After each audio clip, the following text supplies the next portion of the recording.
এবং স্বাধীন প্রজাশালী দেশ হিসাবে 1971 সালে স্বাধীনতার আকাঙ্ক্ষার পর আওয়ামী লীগ স্বাধীন করলেও তাদের 1971 সালে স্বাধীনতার পর আওয়ামী লীগ আপনার অত্যন্ত স্বৈরাচার এবং নিপীড়ন ব্যবস্থা কায়েম করেছিল, যার প্রথম পদক্ষেপ ছিল রক্ষী বাহিনী গঠন। এই রক্ষী বাহিনী গঠনের মাধ্যমে দেশের মানুষকে অত্যাচার করা হয়েছিল, নিপীড়ন করা হয়েছিল, গুম করা হয়েছিল। এবং শুধু তাই নয়, এই সালের নিশিরাতের নির্বাচন, যা ওনাকে লাইলাতুল ইলেকশনও বলেন, তারপরে আমি এবং দাবির নির্বাচন, বহু আলোচনা শুনেছি, কিন্তু এটা সূত্রপাত ঘটেছিল 1973 সালের প্রথম সংসদীয় নির্বাচনে।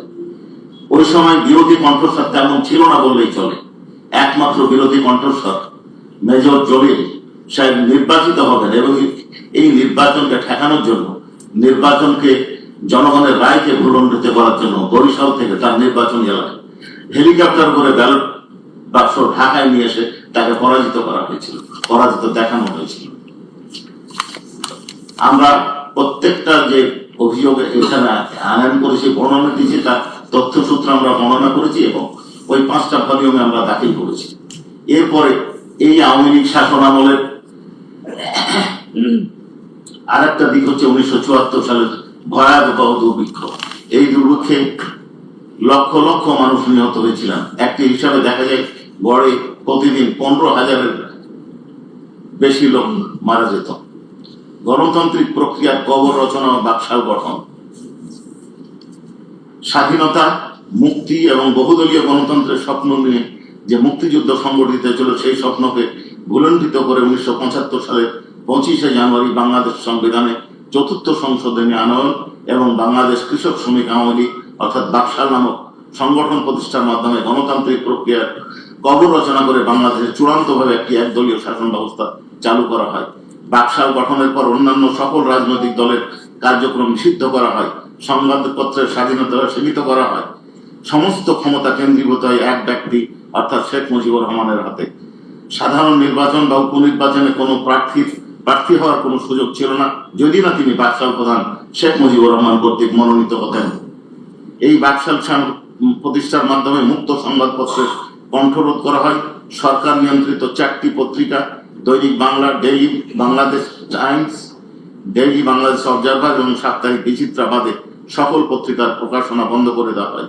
এই 4টি অনুমোদিত পত্রিকাতেও সরকারি নিয়ন্ত্রণ আরোপ করা করে মানুষের মৌলিক অধিকার খর্ব করা হয়। বিরোধীদেরকে বিনা বিচারে আটক রাখার জন্য সংবিধান সংশোধন করে নিবর্তনমূলক আটক রাখার বিধান সম্বলিত আইন পাশ করার সুযোগ করে দেওয়া হয়। এই সদ্য স্বাধীন বাংলাদেশের গণতান্ত্রিক প্রক্রিয়াকে ধ্বংস করে দেয়, দেশকে ফ্যাসিবাদের রাষ্ট্রের দিকে ধাবিত করে। বাকশাল গঠনের প্রতিবাদে পার্লামেন্ট ও মন্ত্রিসভা থেকে পদত্যাগ করেছিলেন মুক্তিযুদ্ধের সর্বাধিনায়ক জেনারেল এম.এ.জি. ওসমানী এবং ব্যারিস্টার মইনুল হোসেন। বাকশালে যোগদান না করায় রাজশাহী সদর আসনের এমপি জনাব মঈনুদ্দিন আহমেদ মানিক সংসদ সদস্য পদ বাতিল করে দেওয়া হয়। 1975 সালের 15ই আগস্ট পট পরিবর্তনের পর একদলীয় শাসন ব্যবস্থা বাতিল করে বহুদলীয় গণতান্ত্রিক ব্যবস্থার পুনঃযাত্রা শুরু করে। এই সুযোগে বাকশাল চেতনাধারী আওয়ামী লীগ সরাসরি একদলীয় শাসনের কথা না বললেও বহুদলীয় শাসনের মোড়কে তাদের কাঙ্ক্ষিত একদলীয় শাসন ব্যবস্থা প্রতিষ্ঠার স্বপ্ন বাস্তবায়নে পরিকল্পিতভাবে এগিয়ে নিতে থাকে। পরবর্তীতে 1996 সালে আওয়ামী লীগ সরকার ক্ষমতায় আসীন হয়ে তাদের লুটপাটের ঐতিহ্য অনুসরণ করে শেয়ার বাজার লুট করে। 2001 সালে সাধারণ নির্বাচনে 4 দলীয় জোটের কাছে তারা নির্বাচনে পরাজিত হয়। 2008 সালের সেনা সমর্থিত সরকার অধীনে একটি সাজানো এবং পাতানো নির্বাচনে পুনরায় আওয়ামী লীগ ক্ষমতায় অধিষ্ঠিত হয়। সেই শেখ হাসিনার নেতৃত্বাধীন দলটি তখন থেকেই গণতন্ত্রের মোড়কে শেখ মুজিবুর রহমান প্রবর্তিত বাকশালী একনায়কতন্ত্র নতুন আঙ্গিকে পুনঃপ্রতিষ্ঠার জন্য ষড়যন্ত্র শুরু করে।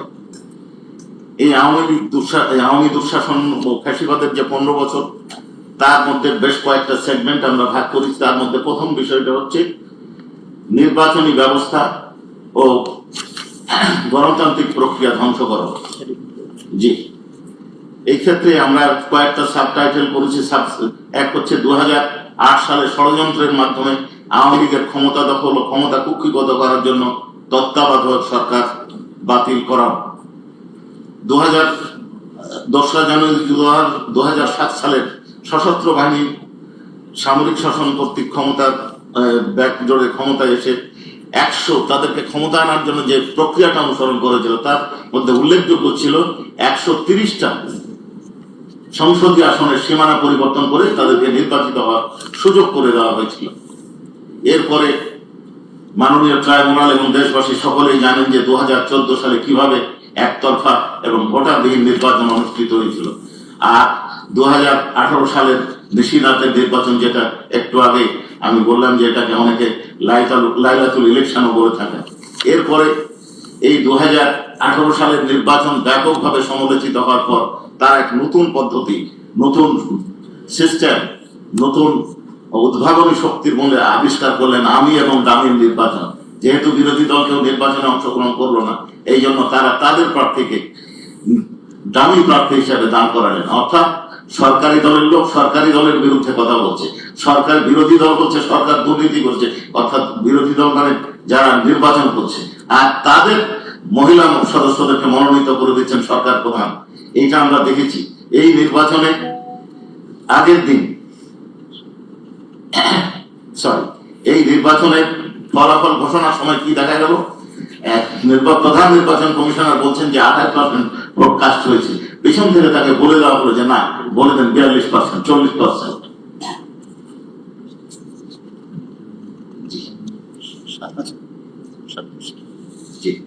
এরপরে স্থানীয় নির্বাচন সম্পর্কে মাননীয় ট্রাইব্যুনাল এবং দেশবাসী জানেন কিভাবে এটাকে ভুলণ্ঠিত করা হয়েছিল মানুষের রায়কে, কিভাবে একজন নির্বাচিত হওয়ার পরে তাকে বাদ দিয়ে আরেকজনকে ভোট গণনা না করে ঘোষণা করে দেওয়া হয়েছিল নির্বাচিত চেয়ারম্যান এবং মেম্বার হিসাবে। রাষ্ট্রীয় কাঠামোতে রাজনৈতিক অপব্যবহার ও দুর্নীতির সর্বগ্রাসী চর্চা, এটা মাননীয় ট্রাইব্যুনাল সহ দেশবাসী জানেন। এমনকি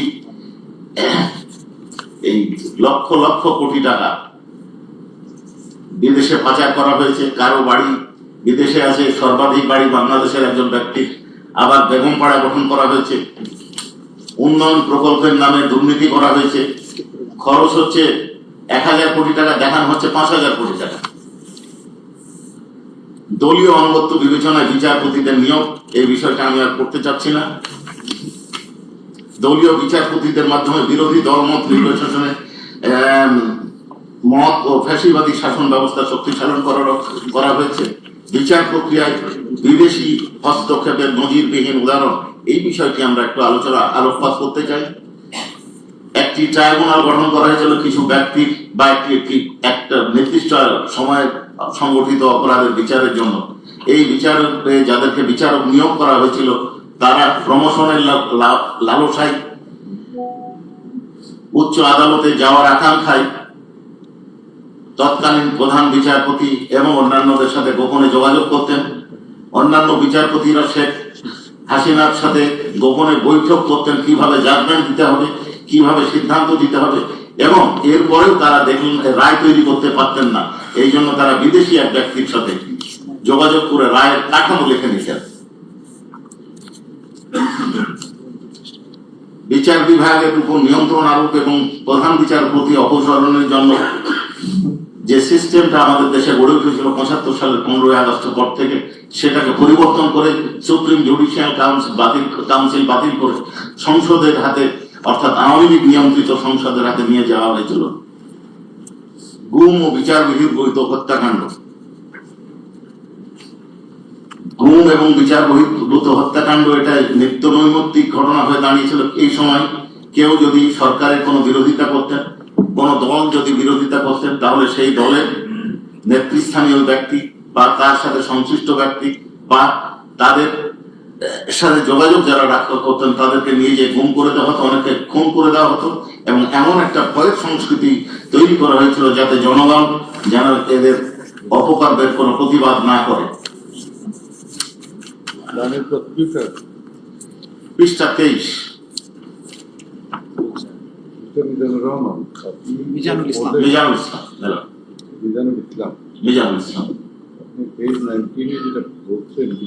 বিভাগের উপর নিয়ন্ত্রণ আরোপের প্রচেষ্টা এবং প্রধান বলেন, আমরা বুঝতে পারি না ঠিক কি পেজ 19।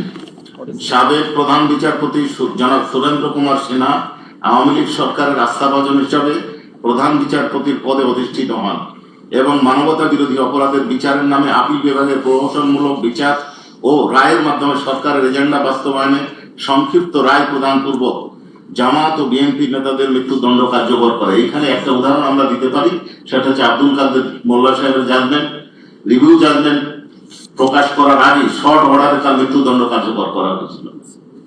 জি, কিন্তু শেখ হাসিনার সাথে বিচার বিভাগের নিয়ন্ত্রণ নিয়ে বিচারপতি এস.কে. সিনহা চেয়েছিলেন বিচার বিভাগের প্রধান হিসাবে বিচার বিভাগের একচ্ছত্র নিয়ন্ত্রণ তার হাতে থাকবে। বিরোধের প্রেক্ষিতে ফ্যাসিবাদী আওয়ামী লীগ সরকার তৎকালীন প্রধান বিচারপতি এস.কে. সিনহার উপর ক্ষুব্ধ হয়ে তাকে নজিরবিহীনভাবে গোয়েন্দা সংস্থা দিয়ে শারীরিক নির্যাতন ও ভয়ভীতি দেখিয়ে প্রথমে দেশত্যাগ ও পরে পদত্যাগ করতে বাধ্য করে। এটার তথ্যসূত্র আমরা এখানে পরিষ্কারভাবে উল্লেখ করেছি। এবং জি, এরপরে পিলখানা ট্র্যাজেডি। ফ্যাসিবাদী শাসন প্রতিষ্ঠার ক্ষেত্রে ক্ষমতা গ্রহণের পরপরই আওয়ামী লীগ টার্গেট করে সেনাবাহিনীকে, পরের পৃষ্ঠা 10, 2009 সালের 25শে ফেব্রুয়ারি ঢাকার পিলখানায় অবস্থিত বিডিআর পরিবর্তিত নাম বিজেপি সদর দপ্তরে তথাকথিত বিদ্রোহ এর নামে সেনাবাহিনীর 57 জন দেশপ্রেমিক চৌকস সেনা অফিসার 74 জনকে হত্যা করে। বিদ্রোহকালীন সময়ে অবরুদ্ধ কর্মকর্তাদের উদ্ধার করতে তৎকালীন আওয়ামী লীগ সরকার যথাযথ ব্যবস্থা গ্রহণ না করে হত্যাকাণ্ডকে ত্বরান্বিত করেছে। পরবর্তীতে জনগণের জোরালো দাবি সত্ত্বেও বিডিআর বিদ্রোহ প্রসঙ্গে একটা প্রহসনমূলক তদন্ত কার্যক্রম পরিচালনা করেছে। ষড়যন্ত্রের হোতাদেরকে বাদ দিয়ে কেবলমাত্র মাঠে থাকা সৈনিক ও জওয়ানদের বিচার কার্য পরিচালনা করেছে। 5ই আগস্ট বিপ্লবের পর এই রহস্য পুনরুদ্ধারের জন্য একটা কমিশন গঠন করা হয়েছে। এরপরে 20 পৃষ্ঠাতে শাপলা চত্বরের গণহত্যা 1-3-13। 5ই মে রাতের অন্ধকারে সমাবেশে অবস্থান ও নিরীহ নিরস্ত্র এতিম মাদ্রাসা ছাত্র সহ ছাত্র জনতার উপর রাতের অভিযান পরিচালনা করে অগণিত মানুষকে নিষ্ঠুরভাবে হত্যা করা হয়। এই অপারেশনের নিষ্ঠুরতা ও হত্যাযজ্ঞ যেন দেশবাসী জানতে না পারে, এই জন্য তাৎক্ষণিকভাবে সরাসরি সম্প্রচাররত দিগন্ত টিভি এবং ইসলামিক টিভি নামে 2টি ইলেকট্রনিক মিডিয়া বন্ধ করে দেওয়া হয়। এই সংবাদ এর মাঝের অংশে আছে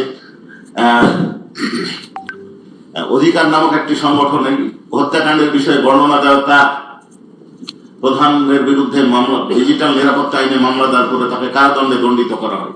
এরপরে গুম ও বিচার বহির্ভূত হত্যাকাণ্ড 21। ফ্যাসিস্ট আওয়ামী লীগ সরকার তার মেয়াদকালে ভিন্ন মতামত, মানবাধিকার কর্মী, বিরোধী দল সহ যে কোনো ধরনের ভিন্ন মতকে নিপীড়ন ও নিষ্পর্শনের সমর্থক হয়ে উঠেছিল। এই সময় একটা রিপোর্টে দেখা যায় নিখোঁজ হয়েছিল 416 জন, আর একটা রিপোর্টে দেখা যায় 611 জন। তার মধ্যে হিউম্যান রাইটস ওয়াচের বক্তব্য এর মধ্যে 383 জন আর ফিরে আসেনি। প্রতিবেদনে 86 জনের গুমের কথা উল্লেখ হয়েছে এবং এরই ধারাবাহিকতায় এই নিষ্ঠুরতা এবং গুম খুনের সুরাহা না করায় 2001 সালে ডিসেম্বরে মার্কিন যুক্তরাষ্ট্র বাংলাদেশের র্যাপিড অ্যাকশন ব্যাটালিয়ন র্যাবের উপর মানবাধিকার চরম লঙ্ঘন করার জন্য নিষেধাজ্ঞা আরোপ করে। এরপরে হচ্ছে তৎকালীন স্বৈরাচার 23 নির্দেশনায় আইন শৃঙ্খলা রক্ষা বাহিনী কর্তৃক বিচার বহির্ভূত হত্যাকাণ্ড। এর মধ্যে উল্লেখযোগ্য হচ্ছে পেজ 23 নারায়ণগঞ্জের 7 খুন, কাউন্সিলর একরাম হত্যাকাণ্ড, ডাক্তার কাউন্সিলর একরাম হত্যাকাণ্ডের একটু বর্ণনা আমি দিতে চাই। তেসরা 3 নম্বর ওয়ার্ডের কাউন্সিলর উপজেলা যুবলীগের দীর্ঘদিনের সভাপতি একরামুল হক, যাকে ওই বছর 26শে মে গভীর রাতে কথিত বন্ধুদের নির্মমভাবে হত্যা করে। ঘটনার দিন একটি গোয়েন্দা সংস্থার লোকজন তাকে বারবার ফোন করে একটা জমি কেনার সহায়তা করার জন্য চাপ দিলে সেই গোয়েন্দা সংস্থার কর্মকর্তারা কথা অনুযায়ী তিনি বাসা থেকে বের হন। ঘটনার রাত 11টার পর পকেট থেকে ফোনে মেয়ে কল করলে ফোনটি চাপ পড়ে রিসিভ হয়ে যায় এবং স্ত্রীর ফোন রেকর্ড হতে থাকে এবং ভয়াবহ হত্যাকাণ্ডের বর্ণনার শেষ মুহূর্তের নৃশংস শব্দ শোনা যায়। মেয়ের কণ্ঠে শোনা যায়, হ্যালো আব্বু। কাপা কাপা গলায় উত্তর আসে, জি আম্মু, আমি নীলা একটা স্থানের নাম যাচ্ছি। এইরকম কন্যা, এইরকম একরামের কন্যা ফোনের এক প্রান্ত থেকে প্রশ্ন করতে থাকে। তারপর অপর প্রান্ত থেকে জবাব আসে না, আসে গুলির শব্দ, গোলাগুলি, চিৎকার। এরপরে ডাক্তার ফয়েজ হত্যাকাণ্ড বর্ণনা আছে এবং যারা এই ধরনের গুমের শিকার হয়েছেন তাদের তালিকা আমরা দিয়েছি 25, 26, 27, 28 না, তারপরে আমরা 29-এ দিয়েছি পেজ আওয়ামী লীগের 15 বছরের দুঃশাসন আমলের দেশ থেকে বাধ্য হওয়া ব্যক্তিদের তালিকা।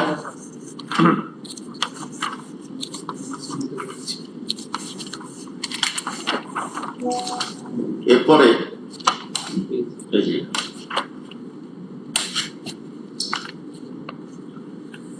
এরপরে হচ্ছে ডিজিটাল নিরাপত্তা আইনের মাধ্যমে দমন পীড়ন, পেজ 38।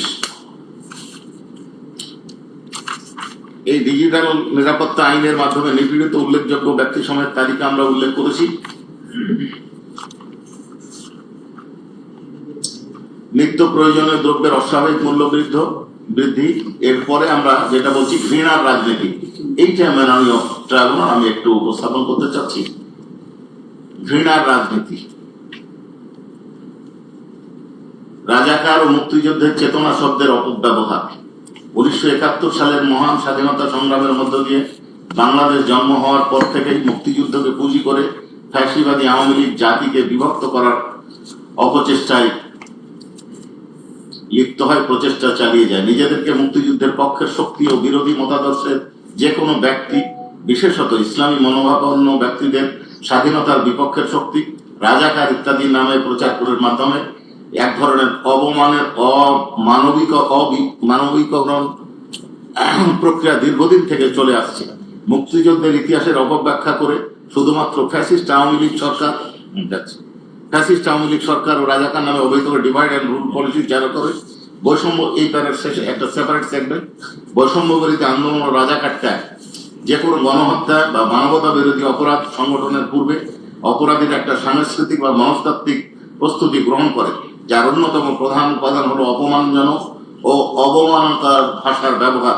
ইতিহাসের বিভিন্ন অধ্যায়ে দেখা যায় যে আফ্রিকার রোয়ান্ডার তুৎসিদের তেলাপোকা বলা হতো, নাজি জার্মানিতে ইহুদিদেরকে ইহুদু বলা হতো, বসনিয়ায় মুসলিমদেরকে ক্যান্সার বলা হতো, মিয়ানমারের রোহিঙ্গাদেরকে বাঙালি বা অনুপ্রবেশকারী, সুদানের দারফুরদের আফ্রিকানদের দাস হিসাবে চিহ্নিত করার মতো ভাষা ব্যবহার করতে। এসব ভাষা কেবল ঘৃণা ছড়ায়নি, বরং সংশ্লিষ্ট গোষ্ঠীগুলির প্রতি সহিংসতার ন্যায্যতা দিতে সহায়তা করেছে।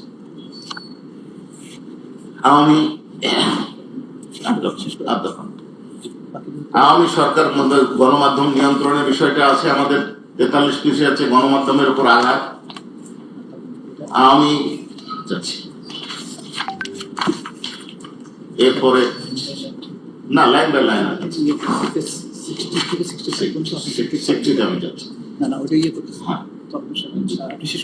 বিপ্লবের সূচনা হয়েছিল 24শে জুলাই, বিপ্লবের সূচনা হয় 1 জুলাই থেকে 5 আগস্ট, যার বর্ণনা আমরা দেখতে পাচ্ছি, আমাদের সকলেরই জানা আছে। কোটার ইতিহাসে সিম্পল একটা কথা আমি সেখানে বলতে চাই, কোটা আন্দোলনটা কেন হলো। একটা উদাহরণ আমি দিতে চাই যেটা আমাদের বর্ণনাতে আছে, সেটা হচ্ছে যে পরীক্ষা যারা দিল, যিনি 71 পেলেন তিনি ফেল করলেন, আর কোটাতে যিনি 42 পেলেন তিনি পাস করলেন। আর শেষ করলেন।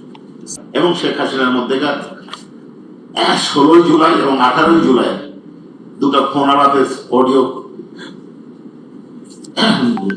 দাখিল করেছি, ইনভেস্টিগেশন রিপোর্ট সময় সংগ্রহ করেছে। তাতে দেখা যায় উনি বলছেন যে এদের ইংল্যান্ডে গুলি করে মারা হয়েছে, ছাত্রদেরকে মেরে ফেলতে হবে, কোনো সমস্যা নাই, আর কিন্তু লেখার উইকেন্ড ব্যবহার করতে যাচ্ছে। আরেকটা বিষয় কি বলছেন, সেটা হচ্ছে যে আমি বললাম ভাঙতে অমুক জিনিস, আগুন দিতে, ওরা যে সেতু ভবনে ভেঙে দিল, অর্থাৎ আগুন জ্বালার পরিকল্পনাটা তিনি তৈরি করেছিলেন। বাকিটা আমার লাইনের সিনিয়র আব্দুল সামাদ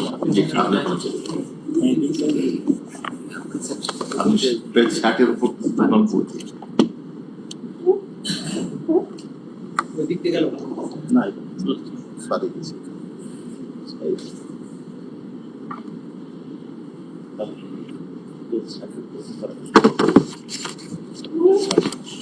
সম্মানিত ট্রাইব্যুনাল,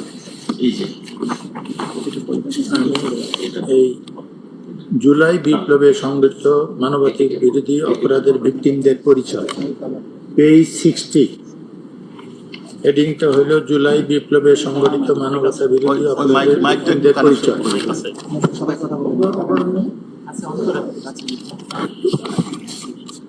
2024 সালে জুলাই আগস্টে ক্ষমতাসীন আওয়ামী লীগের সরকার কর্তৃক ছাত্র জনতার শান্তিপূর্ণ আন্দোলন দমন এবং রাজনৈতিক নিপীড়ন করার জন্য বৈষম্য বিরোধী ছাত্র আন্দোলনের অংশগ্রহণকারী নিরীহ নিরস্ত্র ছাত্র জনতা বিরোধী দলের নেতাকর্মী, বিশেষিত বিএনপি, জামাত, অন্যান্য দলের সদস্য ছাড়াও আন্দোলনে অংশগ্রহণকারী সকল শ্রেণী পেশা সাধারণ মানুষকে লক্ষ্যবস্তু হিসেবে নির্ধারণ করা হয়, যারা এই সময়কালে পরিচালিত সকল প্রকার আক্রমণ, নির্যাতন, নিপীড়ন, গণগ্রেপ্তার, মামলাবাজি, ভয়ভীতি ও সহিংসতার মুখে পড়েন। এই আন্দোলনের সমর্থনকারী হিসেবে ভিন্ন মতাবলম্বী চিকিৎসক, আইনজীবী, সাংবাদিক, মানবাধিকার কর্মী, শিক্ষাবিদ, অনলাইন সমালোচক ও সাধারণ নাগরিকদের নির্যাতন, নিপীড়ন, গণগ্রেপ্তার ইত্যাদি দমনমূলক ব্যবস্থার মাধ্যমে হয়রানির শিকার হতে হয়। এরপর হলো ভিকটিম নির্ধারণে ব্যবহৃত কৌশল। আওয়ামী লীগের শাসনামলের নিরাপত্তা ও গোয়েন্দা সংস্থাগুলোর সহায়তায় রাষ্ট্র সুসংগঠিতভাবে সর্বত্র নজরদারি দমন নীতির প্রাতিষ্ঠানিক রূপ দিয়েছে। তারই ধারাবাহিকতায় মানুষের যোগাযোগ ও চলাফেরার উপর গোয়েন্দা সংস্থা যেমন DGFI, NSI, CTTC, SB special branch এবং পুলিশের গোয়েন্দা বিভাগ সক্রিয়ভাবে সর্বাধুনিক তথ্য প্রযুক্তি ব্যবহারের মাধ্যমে নজরদারি করেছে। বিরোধী ও ভিন্নমত দমন ও নিপীড়নের কৌশল হিসাবে ডিজিটাল সার্ভেলেন্সের জন্য তারা একটি স্বতন্ত্র নজরদারি প্রতিষ্ঠান গড়ে তোলে, যার নাম দেওয়া হয় ন্যাশনাল টেলিকমিউনিকেশন মনিটরিং সেন্টার। শুরুতে এই নজরদারি কাজটি পরিচালনা করত র্যাপিড অ্যাকশন ব্যাটালিয়ন এবং প্রতিরক্ষা গোয়েন্দা মহাপরিদপ্তর। তখন এই নজরদারির ইউনিটির নাম ছিল ন্যাশনাল মনিটরিং সেন্টার। বাহ্যিক আবরণে এই প্রতিষ্ঠানটির কাজ অপরাধী শনাক্তকরণের বৈধ নজরদারি লক্ষ্য পরিচালিত বলে বলা হলেও আড়ালে এই প্রতিষ্ঠানের মাধ্যমে বিরোধী নেতাকর্মীর এবং ভিন্ন মত পোষণকারী কিংবা সরকারের অবৈধ কর্মকাণ্ডের জন্য হুমকি হয়ে ওঠা ব্যক্তিবর্গকে নজরদারি, অপহরণ ও গুম করার কাজে ব্যবহৃত হয়ে থাকে। বিশেষত জুলাই আগস্ট গণবিপ্লবে এই আন্দোলনকারীদের চিহ্নিত করা এবং এর আলোকে দমন পীড়নের লক্ষ্যে নজরদারি করতে ড্রোন, ফোনে আড়ি পাতা এবং লোকেশন ট্র্যাকিং ইত্যাদি প্রযুক্তি ব্যবহার হয়েছে। এর পাশাপাশি আন্দোলনরত শিক্ষার্থীদের চিহ্নিত করতে আওয়ামী লীগ এবং অঙ্গ সংগঠনসমূহ যেমন ছাত্রলীগ, যুবলীগ তাদের মাঠ পর্যায়ের সশস্ত্র ক্যাডার বাহিনীকে ব্যবহার করেছে। এ সকল তথ্যের আলোকে আইন প্রয়োগকারী সংস্থাগুলো, বিশেষ করে পুলিশ ও র্যাব, প্রতিবাদ দমন, গ্রেপ্তার এবং বিক্ষোভ দমন করতে বল প্রয়োগ মাধ্যমে নিপীড়ন চালিয়েছে। যারা সরাসরি নির্দেশ দিয়েছিল তৎকালীন ফ্যাসিস্ট প্রধানমন্ত্রী শেখ হাসিনা এবং তা কার্যকর করেছে তৎকালীন সেতুমন্ত্রী ও আওয়ামী লীগ সাধারণ সম্পাদক ওবায়দুল কাদের, স্বরাষ্ট্রমন্ত্রী আসাদুজ্জামান খান কামাল, তৎকালীন আইজিবি চৌধুরী আবদুল্লাহ আল মামুন সহ অন্যান্য রাজনৈতিক নেতৃবৃন্দ, প্রশাসনিক কর্মকর্তা ও তাদের অধীনস্থরা এবং আইন শৃঙ্খলা বাহিনী। জুলাই বিপ্লবের সংগঠিত মানবতা বিরোধী অপরাধে জড়িত পক্ষসমূহ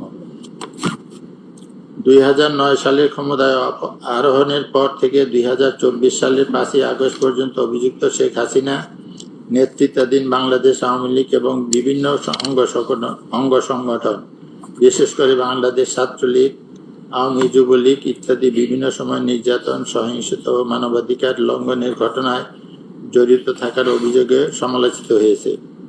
বিশেষ করে জুলাই বিপ্লবের সময় আওয়ামী লীগ এবং অঙ্গ সংগঠন সমূহ দলীয়ভাবে সিদ্ধান্ত গ্রহণের মাধ্যমে নৃশংসভাবে আন্দোলনকারীদের দমন করার জন্য অবৈধ অস্ত্রশস্ত্র সহকারে সন্ত্রাসী কর্মকাণ্ড পরিচালনা করে। নিচে এই সময়কালে কিছু উল্লেখযোগ্য ঘটনা তুলে ধরা হল। বাংলাদেশ আওয়ামী লীগ দেশের প্রাচীনতম রাজনৈতিক দলগুলোর অন্যতম। 1949 সালে প্রতিষ্ঠিত এই দলটি বাংলাদেশের স্বাধীনতা সংগ্রামে মুখ্য ভূমিকা রাখলেও পরবর্তীতে 1972 সালে বাংলাদেশের শাসনভার গ্রহণ করে স্বৈরাচার একদলীয় দুঃশাসন নির্মম দৃষ্টান্ত স্থাপন করে। এই দলটি 2009 সালে প্রশ্নবিদ্ধ এক নির্বাচনে জিতে ক্ষমতায় এসে অবৈধ অনৈতিক পদ্ধতিতে 2024 সালের 5ই আগস্ট পর্যন্ত ক্ষমতায় থাকাকালে জনগণের উপর ব্যাপক মাত্রায় দমন নিপীড়নের জন্য অভিযুক্ত হয়।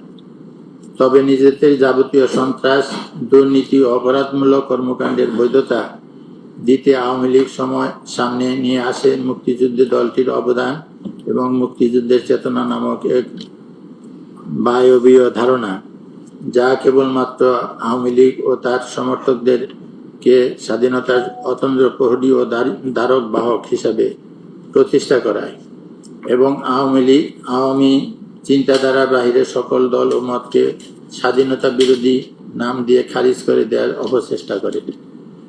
আওয়ামী লীগ বিরোধী দলে থাকাকালীন সময়ে দেশব্যাপী তাণ্ডব চালায়।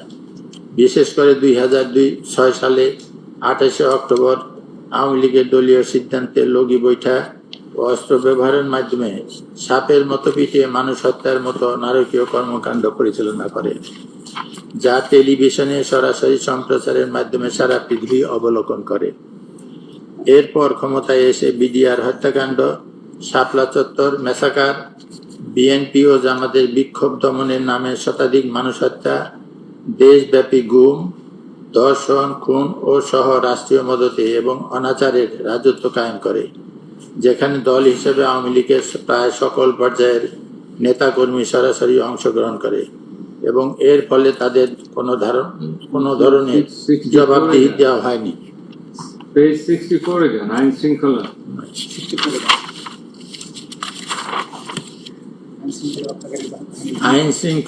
আইন শৃঙ্খলা বাহিনীর ভূমিকা। তৎকালীন আওয়ামী লীগ সরকার শান্তিপূর্ণ বিক্ষোভ দমনে রাষ্ট্রযন্ত্রের সকল আইন শৃঙ্খলা বাহিনীকে ব্যবহার করে এক নজিরবিহীন দমন অভিযান পরিচালনা করে। Police, rapid action battalion, arm police battalion, Ansar battalion, border guard Bangladesh, BGP এবং সীমিত কিছু সংখ্যক সশস্ত্র বাহিনীর সদস্যের পাশাপাশি directorate general of forces of intelligence, DGFI, NSI, special branch, SB, সোয়াট, counter terrorism and transitional crime, CT, TC, ডিবির মতো গোয়েন্দা সংস্থাগুলিকে ব্যবহার করে দেশব্যাপী ছাত্র ও নাগরিকদের উপর সহিংসতা চালানো হয়। এতে আওয়ামী লীগ ও এর অঙ্গ সংগঠন ছাত্রলীগ ও যুবলীগের সশস্ত্র সদস্যরাও সক্রিয়ভাবে অংশ নেয়। 1 জুলাই থেকে 15 আগস্ট 2024 পর্যন্ত সময়ে নিরাপত্তা বাহিনীর ও ক্ষমতাসীন আওয়ামী লীগের সশস্ত্র ক্যাডার বাহিনীদের হাতে আনুমানিক 14,400 মানুষ নিহত হয়, যাদের মধ্যে 12-13% শিশু। নিরাপত্তা বাহিনী সামরিক রাইফেল, শটগান, তাজা গুলি, রাবার বুলেট, কাঁদানি গ্যাস সহ প্রাণঘাতী অস্ত্র নির্বিচারে ব্যবহার করে। কোথাও কোথাও হেলিকপ্টার থেকে গুলি চালানো হয় এবং নিরস্ত বিক্ষোভকারীদের কাছ থেকে গুলি করে তাৎক্ষণিক মৃত্যুদণ্ড কার্যকর করা তথ্য পাওয়া গেছে। একই সাথে হাজার হাজার বিক্ষোভকারী, পথচারী ও সংগঠককে বিনা প্ররোচনায় গ্রেফতার করা হয়, যার মধ্যে শিশু, নারী।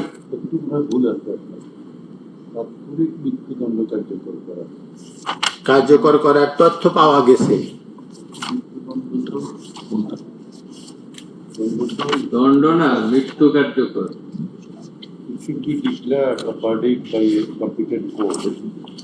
যদি দণ্ড বলে এই দণ্ডটা টাইপিং মিশে মৃত্যু কার্যকর তথ্য পাওয়া গেছে। মৃত্যু কার্যকর করার তথ্য পাওয়া গেছে। মৃত্যু। একই সাথে হাজার হাজার বিক্ষোভকারী, পথচারী ও সংগঠককে বিনা প্ররোচনায় গ্রেফতার করা হয়, যার মধ্যে শিশু, নারী ও চিকিৎসা কর্মী অন্তর্ভুক্ত। শুধু 17 থেকে 29 জুলাইয়ের মধ্যে 10,000-এর বেশি গ্রেপ্তারের তথ্য পাওয়া যায়। আটক ব্যক্তিদের উপর নির্যাতন ও যৌন সহিংসতার অভিযোগ পাওয়া গেছে এবং ছাত্র নেতাদের বলপূর্বক গুম করার ঘটনায় ডিজিডিএফআই ও ডিবির জড়িত থাকার প্রমাণ পাওয়া গেছে। এছাড়া আহত বিক্ষোভকারীদের চিকিৎসা সেবায় বাধা দিতে হাসপাতাল থেকে জোরপূর্বক গ্রেপ্তার, চিকিৎসকদের হুমকি এবং সিসিটিভি ফুটেজ জব্দের মাধ্যমে চিকিৎসার কার্যক্রম প্রতিহত করা হয়। নারী আন্দোলনকারীদের বিরুদ্ধে নির্যাতন, ধর্ষণের হুমকি এবং সামাজিকভাবে হেয় করার উদ্দেশ্যে নিপীড়নের নির্দেশও পাওয়া গেছে। এসব সহিংসতার বিরুদ্ধে সরকার কোনো কার্যক্রম তদন্ত না করে বরং নিরাপত্তা বাহিনীর প্রতি দায় মুক্তি প্রদান করে। এই প্রেক্ষাপটে OHCHR ও অন্যান্য সংস্থার পর্যবেক্ষণ অনুযায়ী আওয়ামী লীগ সরকার এবং তার অধীনস্থ আইন শৃঙ্খলা রক্ষাকারী বাহিনী ও রাজনৈতিক অঙ্গ সংগঠন সমূহ সমন্বিতভাবে যে নিপীড়ন চালিয়েছে তা আন্তর্জাতিক মানবাধিকার আইনের পরিপন্থী এবং মানবাধিকার বিরোধী অপরাধ। এখন আমার এটা হচ্ছে office of the high commissioner for human rights.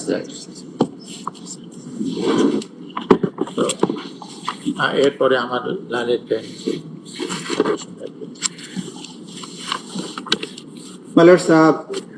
আমি এখন সুনির্দিষ্ট অভিযোগের মধ্যে যাব। বিফোর দ্যাট পেজ 60-তে আমি একটা ছোট্ট বিষয় যেটা এই মামলার ফর্মাল চার্জের সাথে অসম্ভব গুরুত্বপূর্ণ, সেটার প্রতি একটু দৃষ্টি আকর্ষণ করার পরেই আমি সুনির্দিষ্ট চার্জের দিকে চলে যাব। পেজ 60-তে ব্যক্তি পূজা এবং পারিবারিক উত্তরাধিকার, এই যে বাংলাদেশে ক্রাইমস এগেইনস্ট হিউম্যানিটি সংগঠনের পেছনে যে মনস্তাত্ত্বিক কারণগুলো ছিল সেটা এখানে বিশ্লেষণ করা হয়েছে। যেহেতু আওয়ামী লীগ মনে করে যে শুধুমাত্র শেখ মুজিবুর রহমানই বাংলাদেশের স্বাধীনতার একক কারিগর এবং তাকে বাংলাদেশের রাজনৈতিক ক্ষমতা এক ধরনের পারিবারিক উত্তরাধিকার হিসেবে চিত্রিত করে শেখ মুজিবের কন্যা হিসেবে শেখ হাসিনাকে জাতির অভিভাবক রূপে উপস্থাপন করা হয়। শেখ হাসিনা পরিবারের বিভিন্ন সদস্যদের নামে বাংলাদেশের বিভিন্ন স্থাপনার নামকরণ করা হয়। শেখ পরিবারের নিরাপত্তার জন্য বিশেষ আইন, শেখ পরিবারের বিভিন্ন ব্যক্তিগত ঘটনাকে জাতীয় দিবস হিসেবে উদযাপন, যে কোনো মাধ্যমে শেখ পরিবারের জন্য অবমাননাকর বিবেচিত হতে পারে এমন বক্তব্য বা লেখা নিষিদ্ধকরণ এবং শাস্তি প্রদান ইত্যাদির মাধ্যমে বাংলাদেশের গণতান্ত্রিক শাসন ব্যবস্থার চরম অবমাননা করে এক ধরনের ব্যক্তি তথা পরিবার কেন্দ্রিক স্বৈর শাসন প্রতিষ্ঠার অপচেষ্টা করা হয়। এমনকি সংবিধান সংশোধন করে শেখ মুজিবুর রহমানের এবং প্রধানমন্ত্রী হিসেবে তার নিজের ছবি সরকারি সহ সকল প্রতিষ্ঠানে প্রদর্শনপূর্বক ঝুলিয়ে রাখতে বাধ্য করা হয়। সারা দেশে হাজার হাজার কোটি টাকা রাষ্ট্রীয় কোষাগার হতে অপব্যয় করে শেখ মুজিবুর রহমানের মুরাল, মূর্তি এবং প্রতিকৃতি তৈরি করা হয়। শেখ মুজিবকে দেবতা স্বরূপ পূজনীয় রূপে কোমলমতি শিশুদের সামনে উপস্থাপন করার উদ্দেশ্যে শিক্ষা প্রতিষ্ঠানে মুজিবের জন্ম মৃত্যুবার্ষিকী সহ বিভিন্ন দিবস পালনে বাধ্য করা, প্রতিষ্ঠানের প্রতিকৃতি এবং মুরালের নামে মূর্তি স্থাপন, স্কুলের অ্যাসেম্বলিতে শেখ মুজিবের বন্দনা গাইতে শপথনামার পরিবর্তন, সকল অফিস আদালতে মুজিব কর্নার স্থাপনে বাধ্য করা, শেখ মুজিব সংক্রান্ত বই সকল প্রতিষ্ঠানে রাখতে বাধ্য করা, সরকারি সকল নথি চিঠির উপরে শেখ মুজিবের ছবি সম্বলিত লোগো স্থাপনের সরকারি আদেশ দ্বারা বাধ্য করা, শেখ পরিবারের বিভিন্ন সদস্যদের নামে শত শত প্রতিষ্ঠান সহ রাস্তাঘাট, ব্রিজ, কালভার্টের নামকরণ, জন্ম মৃত্যু দিবস পালনে বাধ্য করা, অঙ্কন প্রতিযোগিতা, ক্রীড়া প্রতিযোগিতার নামে জাতির সামনে পূজনীয় হিসাবে উপস্থাপনের চেষ্টা করা হয়। শেখ মুজিবুর রহমানের মূর্তি স্থাপন সহ মুজিব বন্দনায় রাষ্ট্রের 4,000 কোটি টাকারও বেশি খরচ হয়। সকল প্রিন্ট এবং ইলেকট্রনিক মিডিয়ায় নিয়মিতভাবে মুজিব বন্দনা প্রকাশ এবং সম্প্রচার করতে বাধ্য করা হয়। মালাটা আমি এখন ঘটনা প্রবাহের দিকে চলে যাচ্ছে। 95 আমরা ঘটনা প্রবাহ লম্বা বর্ণনা দিয়েছি, আমি এখানে ঘটনা প্রবাহ 9 থেকে সামনের দিকে প্লেস করে যাচ্ছি। পেজ 95, প্যারাগ্রাফ নম্বর 3.9। 3রা আগস্ট 2024 সারা দেশে বিক্ষোভ মিছিল এবং শহীদ মিনারের সমাবেশ। বৈষম্য বিরোধী ছাত্র আন্দোলনের 9 দফা দাবির পক্ষে এবং সারা দেশে ছাত্র ও সাধারণ মানুষের উপর পুলিশ এবং ছাত্রলীগের নৃশংস হামলা এবং হত্যার প্রতিবাদে 3রা আগস্ট শনিবার বাংলাদেশের প্রায় প্রতিটি জেলার শহরে বিক্ষোভের রাজপথ উত্তাল হয়ে ওঠে। কোটা সংস্কার আন্দোলনের এই পর্বে শুধু শিক্ষার্থী নয়, শিক্ষক, অভিভাবক, আইনজীবী, সাংস্কৃতিক কর্মী, পেশাজীবী, শ্রমজীবী, সাধারণ মানুষ একসঙ্গে রাজপথে নেমে আসে। সবার মুখে এক স্লোগান, দাবি এক, দফা এক, শেখ হাসিনার পদত্যাগ। বৈষম্য বিরোধী ছাত্র আন্দোলনের ডাকে শনিবার রাজধানী সহ দেশের বিভিন্ন অঞ্চলে বিক্ষোভে উত্তাল হয়ে ওঠে। বিক্ষোভ মিছিলে যোগ দেন শিক্ষক, শিক্ষার্থী, সাংস্কৃতিক কর্মী, সাহিত্যিক থেকে শুরু করে সর্বস্তরের মানুষ। রাজধানীর আফতাবনগর, বাড্ডা, রামপুরা, বনশ্রী, মিরপুর 10, সায়েন্স ল্যাব সহ বিভিন্ন পয়েন্টে সকাল থেকে বিক্ষোভ শুরু হয়। পরে অনেক এলাকা থেকে খন্ড খন্ড বিক্ষোভ মিছিল নিয়ে শহীদ মিনারে জড়ো হতে থাকেন তারা। বেলা 3টার দিকে ছাত্র জনতার ঢল নামে সেখানে। এছাড়া গাজীপুর, চট্টগ্রাম, কুমিল্লা, সিলেট, নোয়াখালী, বরিশাল, বগুড়া, রাজশাহী, ফরিদপুরে বিক্ষোভে যোগ দেন হাজারো মানুষ। এর মধ্যে অনেক জায়গায় পুলিশ বিক্ষোভকারীদের উপর দফায় দফায় হামলা চালিয়েছে। এই ঘটনায় কমপক্ষে এক ব্যবসায়ী শহীদ এবং 28 জন গুলিবিদ্ধ সহ 2 শতাধিক মানুষ আহত হয়েছেন। গাজীপুরে শ্রীপুরে গুলিবিদ্ধ হয়ে এক ব্যবসায়ী শহীদ হন। সেখানে পুলিশের হামলায় কমপক্ষে 23 জন গুলিবিদ্ধ ও শতাধিক লোক আহত হয়েছেন। কুমিল্লায় ছাত্রলীগ যুবলীগের হামলায় 5 শিক্ষার্থী গুলিবিদ্ধ, আহত হয়েছে 30 জন। আন্দোলনকারী শিক্ষার্থীরা বেলা 11টার দিকে বিক্ষোভ মিছিল নিয়ে ঢাকা ময়মনসিংহ মহাসড়কে মাওনা চৌরাস্তায় উড়াল সেতুর নিচে গেলে তাদের সম্মিলিত বাধা দেয় পুলিশ, আওয়ামী লীগ এবং সংগঠনের নেতাকর্মীরা। পরে দুপুর 12টার দিকে বিপুল সংখ্যক পুলিশ এসে শিক্ষার্থীদের উপর গুলি বর্ষণ করে। এ সময় 9 আন্দোলনকারী গুলিবিদ্ধ হন, যাদের মধ্যে 6 জন গুরুতর আহত ছিলেন। মাওনা শ্রীপুর সড়কের পাশে মাওনা হাইওয়ের সড়কে আন্দোলনকারীরা বিক্ষোভ প্রদর্শনকালে শ্রীপুর থানা, জেলা পরিষদ বিপুল সংখ্যক সদস্য পুলিশ এসে এলোপাতারি গুলি ছুড়ে আন্দোলনকারীদের ছত্রভঙ্গ করে। এ সময় পুলিশের গুলিতে জাহাঙ্গীর মুন্সি নামে এক লেপতোষক ব্যবসায়ী ঘটনাস্থলে শহীদ হন এবং 14 জন আন্দোলনকারী গুলিবিদ্ধ হন। ফরিদপুর সংঘর্ষে আহত হয় 15 জন। মালের আমি প্রত্যেকটা ডিস্ট্রিক্টে এটা যে ওয়াইড স্প্রেড অ্যান্ড সিস্টেম্যাটিক ছিল, গোটা বাংলাদেশ জুড়ে ছিল, সেগুলো সংক্ষিপ্ত বর্ণনা আমরা এখানে এনেছি। আমি নামগুলো পড়ে যাচ্ছি কোন কোন জায়গায় কতজন মানুষ শহীদ হয়েছিলেন। ফরিদপুরে 15 জন, শরীয়তপুরে এখানে হামলা হয়, নওগাঁতে হয়, গাজীপুরে হয়, পঞ্চগড়ে হয়, ময়মনসিংহে হয়, হবিগঞ্জে হয়, কক্সেস বাজারে হয়, মাওলানা ভাসানী বিজ্ঞান ও প্রযুক্তি বিশ্ববিদ্যালয়ের শিক্ষার্থীরা অংশ নেয়, কুমিল্লাতে হয়, সিলেটের কোম্পানিগঞ্জ, বগুড়ায় বিক্ষোভকারীদের পুলিশ ছত্রভঙ্গ করতে কাঁদানো গ্যাসের শেল, সাউন্ড গ্রেনেড ও রাবার বুলেট ছড়ে এতে 6 জন গুলিবিদ্ধ হয়। গতকাল বিকাল 4টার দিকে, মানে ওই দিন তার আগের দিন শহরের সাতমাথা থেকে মিছিল নিয়ে শহর প্রদক্ষিণের সময় ঘটনা ঘটে। ওই দিনই সেনাপ্রধান তার অধীনস্থ অফিসারদের নিয়ে একটি গুরুত্বপূর্ণ বৈঠকে বসেন এবং সেখানে জুলাই বিপ্লবে আন্দোলনকারীদের উপরে গুলি ছোড়ার বিষয়ে সেনাবাহিনীর অফিসাররা অনাগ্রহ প্রকাশ করলে সেনাপ্রধান রক্তপাত না ঘটানোর সিদ্ধান্ত গ্রহণ করেন। তৎকালীন প্রধানমন্ত্রী আসামি, এইটা আমার 4 তারিখের আমরা বর্ণনা দিচ্ছি, সরি আমি 3 তারিখে বর্ণনা দিচ্ছি। তৎকালীন প্রধানমন্ত্রী আসামি শেখ হাসিনা, তৎকালীন স্বরাষ্ট্রমন্ত্রী আসাদুজ্জামান খান কামাল, তৎকালীন আইজিপি আব্দুল্লাহ মামুন উল্লেখিত অপরাধ সংগঠনের উস্কানি, প্ররোচনা, উৎসাহ, সর্বোপরি তাদের অধস্তনদের নির্দেশ প্রদানের মাধ্যমে উপরোক্ত মানবতা বিরোধী অপরাধ সংগঠন করেছে। ঘটনা 10, 4 আগস্ট 2024 অসহযোগ আন্দোলন এবং ইতিহাসের জঘন্যতম হত্যাকাণ্ড।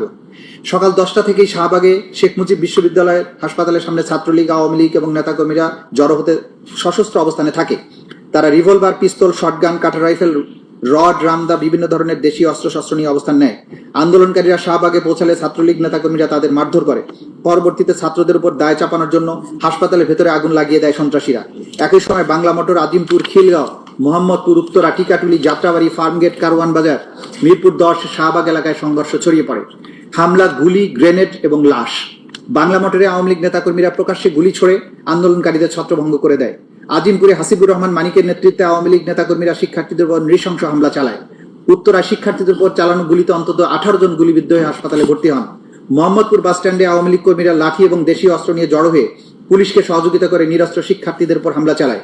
খিলগাঁওয়ের অলিতে গলিতে ছাত্রলীগ, পুলিশ এবং সরকার সমর্থিত সন্ত্রাসীরা একত্র হয়ে আন্দোলনকারীদের উপর নির্বিচার হামলা চালায়। সকাল 10টার পরে ধানমন্ডি 2 নম্বর সিটি কলেজ সায়েন্স ল্যাব এলাকায় জড়ো হতে থাকে U lab, Stamford, Dhaka college, Eden মহিলা college, Dhanmondi ideal college, Dhaka city college, Birshreshtho Munshi Abdur রব কলেজ, বীরশ্রেষ্ঠ নূর মোহাম্মদ পাবলিক কলেজ সহ আশেপাশের বিভিন্ন সরকারি বেসরকারি শিক্ষা প্রতিষ্ঠানের শিক্ষার্থীরা। পুলিশ, ছাত্রলীগ, যুবলীগ এবং আওয়ামী লীগের সমর্থিত নেতাকর্মীদের নৃশংস হামলায় যুদ্ধক্ষেত্রে পরিণত হয় রাজধানীর মিরপুর 10 এলাকা। পুলিশ এবং আওয়ামী লীগ নেতাকর্মীদের ইট পাটকেল নিক্ষেপ, টিয়ারশেল, রাবার বুলেট, গুলি ছুটতে ছুটতে একজনের মৃত্যু হয়। সিলেট, রংপুর, পাবনা, কিশোরগঞ্জ, মুন্সিগঞ্জ, সিরাজগঞ্জ, কক্সবাজার, বরিশাল, বগুড়া, শেরপুর, ভোলা, জয়পুরহাট, সাভার, হবিগঞ্জ সহ মোট 19 জেলায় সহিংসতায় শহীদ হন অন্তত 91 জন। বেশিরভাগই শিক্ষার্থী, নিরস্ত্র আন্দোলনকারী। শহীদদের মধ্যে বহুজন সরকারি বাহিনীর গুলিতে প্রাণ হারান। সরকারের কঠোর দমন পীড়নের পদক্ষেপ হিসেবে বিকাল 6টা থেকে অনির্দিষ্টকালের জন্য কারফিউ জারি করা হয়। সারাদিন আহত এবং শহীদদের বহন করে ঢাকা মেডিকেল কলেজে মিনিটে মিনিটে আসতে থাকে অ্যাম্বুলেন্স। আন্দোলনকারীরা শহীদ মিনার থেকে শাহবাগের দিকে মিছিলে গিয়ে চিৎকার করতে থাকেন, আমার ভাই মরলে কেন, শেখ খুনি হাসিনা জবাব দে, 1 দফা দাবি 1, শেখ হাসিনার পদত্যাগ। ওই দিন বর্ণিত স্থানসমূহ বাইরেও খুলনা, বাগেরহাট, ঝালকাঠি, বরিশাল সহ শহরের অধিকাংশ আইন শৃঙ্খলা বাহিনীর ছত্রছায়ায় আওয়ামী ক্যাডাররা সশস্ত্র আক্রমণ চালালে মারাত্মক জখমের শিকার হয়। তৎকালীন প্রধানমন্ত্রী আসামি শেখ হাসিনা, তৎকালীন স্বরাষ্ট্রমন্ত্রী আসাদুজ্জামান খান কামাল, তৎকালীন আইজিপি চৌধুরী আব্দুল মামুন উল্লেখিত অপরাধ সংগঠনের উস্কানি, প্ররোচনা, উৎসাহ, সর্বোপরি অধস্তনদের নির্দেশ প্রদানের মাধ্যমে উপরোক্ত মানবতা বিরোধী অপরাধ সংগঠন করেছেন। ঘটনা 11 5ই আগস্ট 2024, মার্চ টু ঢাকা। স্বাধীন বাংলাদেশের ইতিহাসে এক অবিস্মরণীয় দিন, ফ্যাসিস্ট শেখ হাসিনার দানবীয় শাসন ব্যবস্থা এবং দাম্ভিকতার পতন। 2024 সালের 5ই আগস্ট বাংলাদেশের ইতিহাসে এক বিভীষিকাময় দিন হিসেবে চিহ্নিত হয়ে আছে। ফ্যাসিবাদী শেখ হাসিনার পতনের দিনে যখন লাখো জনতা মার্চ টু ঢাকা আন্দোলনের মাধ্যমে রাস্তায় নেমে আসে, তখন সরকারের দমন পীড়নের নিষ্ঠুরতা চূড়ান্ত সীমায় পৌঁছায়। সকাল থেকে সেনাবাহিনী জানত শেখ হাসিনার শাসনের অবসান ঘটেছে, কিন্তু হাসিনার অনুগত পুলিশ বাহিনীর কিছু সদস্য বাস্তবতা অস্বীকার করে প্রাণপণে গণবিপ্লব রুখে দেওয়ার চেষ্টা করে। শহরের বিভিন্ন প্রবেশপথে, কেন্দ্রস্থলে পুলিশের আর্মড ইউনিট, আনসার সদস্য, ছাত্র, সাধারণ মানুষকে লক্ষ্য করে নির্বিচারে প্রাণঘাতী রাইফেল এবং শটগানের গুলি ছোড়ে। চানখারপুল, শাহবাগ, রামপুরা ব্রিজ, বাড্ডা, মিরপুর, আজমপুর, আশুলিয়া, গাজীপুর প্রতিটি স্থানে রক্তাক্ত লাশ ছড়িয়ে পড়তে থাকে, যাদের অধিকাংশ ছিল কিশোর বা শিক্ষার্থী। রাজধানীর চানখারপুলে গুলিতে 6 জন ছাত্র জনতা শহীদ হন। আশুলিয়াতে পুলিশের ভয়াবহতা চরমে পৌঁছে, এখানে বহু সংখ্যক নিরীহ নিরস্ত্র মানুষকে হত্যা করা হয়। এর মধ্যে 6 জনকে, যাদের মধ্যে একজন জীবিত ছিল, পরবর্তীতে লাশ পুড়িয়ে দিয়ে পৈশাচিকতার চরম দৃষ্টান্ত স্থাপন করে। গাজীপুরের এক রিকশা চালককে খুব কাছ থেকে গুলি করে হত্যা করে মরদেহে গুম করে ফেলা হয়। আশুলিয়ায় 16 বছর বয়সী এক কিশোরকে গুলি করে চিরতরে ভঙ্গু করা হয়। এমনকি 12-14 বছরের কিশোরদের দেহ ছিল পুলিশের লক্ষ্যবস্তু, যাদের শরীর ঝাঁঝরা হয়ে যায় শটগানের পিলেটে। প্রত্যক্ষদর্শীরা জানিয়েছেন, পুলিশ কারো পরিচয় না জেনেই, কোনো হুমকি ছাড়াই যাকে দেখেছে তাকেই গুলি করেছে, যেন শহর জুড়ে বুলেটের বৃষ্টি চলছিল। মর্মান্তিকভাবে কিছু এলাকায় পুলিশ গুলিবিদ্ধ মরদেহ পুলিশ ভ্যানে উঠিয়ে আগুন লাগিয়ে পুড়িয়ে ফেলে, এমন বিভৎস পরিস্থিতি তৈরি করে যাতে জনগণ ভেবে নেয় এই প্রাণহানির জন্য দায়ী তারাই, যারা প্রতিবাদ করেছিল। 5ই আগস্ট ছিল মুক্তির সূচনা, কিন্তু সেই দিনটি রঙিন হওয়ার বদলে রঞ্জিত হয়েছিল রক্তে। এটি ছিল হাজারো মায়ের কান্নার দিন, এক নিষ্ঠুর শাসকের শেষ মুহূর্তের হিংস্র সবল। এই দিন সারা দেশে স্বৈরাচারী শেখ হাসিনার নির্দেশে তার অনুগত পুলিশ বাহিনীর কিছু সদস্য, আওয়ামী লীগ, ছাত্রলীগ, আওয়ামী লীগের অঙ্গ সংগঠন সমূহের সশস্ত্র সন্ত্রাসীরা বিভিন্ন শহর এবং অঞ্চলে নিরীহ নিরস্ত্র ছাত্র জনতার উপরে নির্বিচারে হামলা চালালে শত শত মানুষ নিহত হয়, হাজার হাজার মানুষ গুরুতর জখমপ্রাপ্ত হয়। তৎকালীন প্রধানমন্ত্রী আসামি শেখ হাসিনা, তৎকালীন স্বরাষ্ট্রমন্ত্রী আসাদুজ্জামান খান কামাল, তৎকালীন আইজিপি চৌধুরী আব্দুল মামুন উল্লেখিত অপরাধ সংগঠনের উস্কানি, প্ররোচনা, উৎসাহ, সর্বোপরি সহায়তা, অধস্তনদের নির্দেশ প্রদানের মাধ্যমে উপরোক্ত মানবতা বিরোধী অপরাধ সংগঠন করেছেন। চিকিৎসা প্রদানে বাধা। তৎকালীন আওয়ামী ফ্যাসিস্ট সরকারের বিভিন্ন বাহিনী এবং আওয়ামী লীগের বিভিন্ন অঙ্গ সংগঠনের সশস্ত্র ক্যাডারদের আক্রমণে চলমান আন্দোলনে আহত এবং গুরুতরভাবে জখমপ্রাপ্ত ব্যক্তিদের চিকিৎসা গ্রহণে বাধা প্রদান করে। প্রত্যক্ষদর্শীদের বিবরণ এবং ভিডিও থেকে প্রমাণ জানা যায়, পুলিশের ডিটেকটিভ ব্রাঞ্চ, ডিজিএফআই, এনএসআই এবং আওয়ামী লীগের সমর্থকেরা এই চিকিৎসা সহায়তায় বাধা প্রদান করে। চিকিৎসা সহায়তায় বাধাগ্রস্ত করার জন্য অ্যাম্বুলেন্স আটকে দেওয়া, হাসপাতাল এলাকায় অবস্থান নিয়ে বিক্ষোভকারীদের তথ্য সংগ্রহ করা, যে রোগীদের জরুরি চিকিৎসার প্রয়োজন তাদের চিকিৎসা না দিয়ে গ্রেপ্তার করা এবং চিকিৎসা প্রদানকারী কর্মীদের ভয় দেখানো হয়। তার অংশ হিসাবে চিকিৎসা প্রদানকারী চিকিৎসককে দুর্গম অঞ্চলে বদলি করা হয়। ডিজিএফআই, এনএসআই এর সহ গোয়েন্দা ও নিরাপত্তা সংস্থাগুলো হাসপাতালগুলোতে অভিযান চালিয়ে মেডিকেল রেকর্ড জব্দ করে এবং চিকিৎসা প্রদানকারী কর্মীদের মিথ্যা রিপোর্ট তৈরি করতে বা চিকিৎসা প্রদানে অস্বীকার করতে চাপ দেয়। এই ধরনের ইচ্ছাকৃত চিকিৎসা সেবা ব্যবস্থা ব্যাহত করার ফলে আহত জখম গুরুতর আকার ধারণ করে এবং অনেকে মৃত্যুর ঘটনা ঘটে। ভুক্তভোগী এবং প্রত্যক্ষদর্শীদের বিবরণ ইঙ্গিত করে যে পুলিশ প্রায়ই চিকিৎসা সহায়তা দিতে ইচ্ছাকৃতভাবে বাধা দিয়েছে, যেমনটা শেখ আসহাবুল ইয়ামিনের মৃত্যুর ঘটনায় দেখা যায়। ডিজিএফআই, এনএসআই, ডিটেকটিভ ব্রাঞ্চ এবং অন্যান্য সংস্থা হাসপাতালগুলোতে নজরদারিতে অংশ নেয়। তারা গুলিবিদ্ধ রোগীদের শনাক্ত করে চিকিৎসা কর্মী এবং আহতদের জিজ্ঞাসাবাদ করে, তাদের আঙ্গুলের ছাপ নেয়। কোনো আইনি প্রক্রিয়া ছাড়াই বিক্ষোভকারী শনাক্ত, নিরাপত্তা বাহিনী সহিংসতার প্রমাণ লুকাতে তারা চিকিৎসার নথি এবং অনেক হাসপাতালের সিসিটিভি ফুটেজ ধ্বংস করে ফেলে। আহত বিক্ষোভকারীদের যথাযথ চিকিৎসা না দিতে চিকিৎসা কর্মীদের উপর চাপ দেওয়া হয়। আহতদের আঘাতের কারণ সঠিকভাবে লিপিবদ্ধ না করতে চাপ দেওয়া হয়। একাধিক সাক্ষ্যের মাধ্যমে জানা যায় যে এটি ঊর্ধ্বতন মহলের নির্দেশে করা হয় এবং এর মধ্যে হাসপাতাল পরিদর্শনে আসা ঊর্ধ্বতন কর্মকর্তারাও ছিলেন। নিরাপত্তা বাহিনী এবং বিভিন্ন গোয়েন্দা সংস্থা বিভিন্ন হাসপাতালে একই ধরনের বাধা প্রয়োগ করেছে, যা থেকে প্রতীয়মান হয় উপর মহল থেকে সকল স্থানে একই কৌশল অবলম্বন করতে বলা হয়েছে। কোন এক হাসপাতালে গুলিবিদ্ধ হয়ে মারা যাওয়া ব্যক্তিদের মৃত্যুকে দুর্ঘটনা হিসেবে রেকর্ড করার নির্দেশ দেওয়া হয়। নির্দেশ না মানলে চিকিৎসা কর্মীদের বিরুদ্ধে মামলা করার হুমকি দেওয়া হয়। অন্য একটি হাসপাতালে পুলিশের নির্দেশ দেওয়া ছিল যে গুলিবিদ্ধ কাউকে ভর্তি না করার। অন্য একটি হাসপাতালে আওয়ামী লীগের একজন সংসদ সদস্য সরাসরি চিকিৎসাদের হুমকি দিয়ে আহত বিক্ষোভকারীদের চিকিৎসা প্রদান করতে বন্ধ করে দেয়। দুইজন চিকিৎসককে সেই নির্দেশ না মানে ডিটেকটিভ ব্রাঞ্চ তাদের গ্রেপ্তার করে। এর ফলে অন্যান্য আহতরা আতঙ্কে লুকিয়ে যায়। আরেক হাসপাতালে ডিজিএফআই এনএসআই এর সদস্যরা আহত বিক্ষোভকারীদের চিকিৎসা প্রদানকারী চিকিৎসকদের জেরা করে নাম ঠিকানা লিখে রাখে। একটা হাসপাতালে যেখানে বিক্ষোভকারীরা চিকিৎসা নিচ্ছিল সেখানে 18 জুলাই একটি অজ্ঞাতনামা ব্যক্তি ফোন করে চিকিৎসা বন্ধ করতে হুমকি প্রদান করে।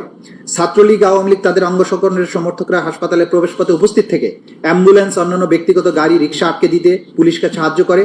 ফলে তীব্র চাপের ফলে স্বাভাবিক চিকিৎসা সেবা ব্যাহত হয়। অনেক আহত বিক্ষোভকারী, বিশেষ করে যারা গুলিবিদ্ধ, তারা বিভিন্ন চাপ ও ভয় প্রদর্শনের কারণে বেসরকারি হাসপাতালেও প্রয়োজনীয় চিকিৎসা পাননি। অন্যদিকে অনেক চিকিৎসক, স্বাস্থ্যকর্মী নিজেদের জীবনের ঝুঁকি নিয়ে জরুরি ভিত্তিতে বিনা খরচে আহতদের চিকিৎসা দিয়েছেন, যার মধ্যে রাজধানীর ইবনে সিনা মেডিকেল কলেজ হাসপাতাল কৌশলে মহিলা ওয়ার্ডে পুরুষ জখমীদের চিকিৎসা প্রদান করে হেলমেটধারী ছাত্রলীগের তল্লাশি থেকে বাঁচার জন্য। নারী এবং শিশুদের প্রতি নিষ্ঠুরতা।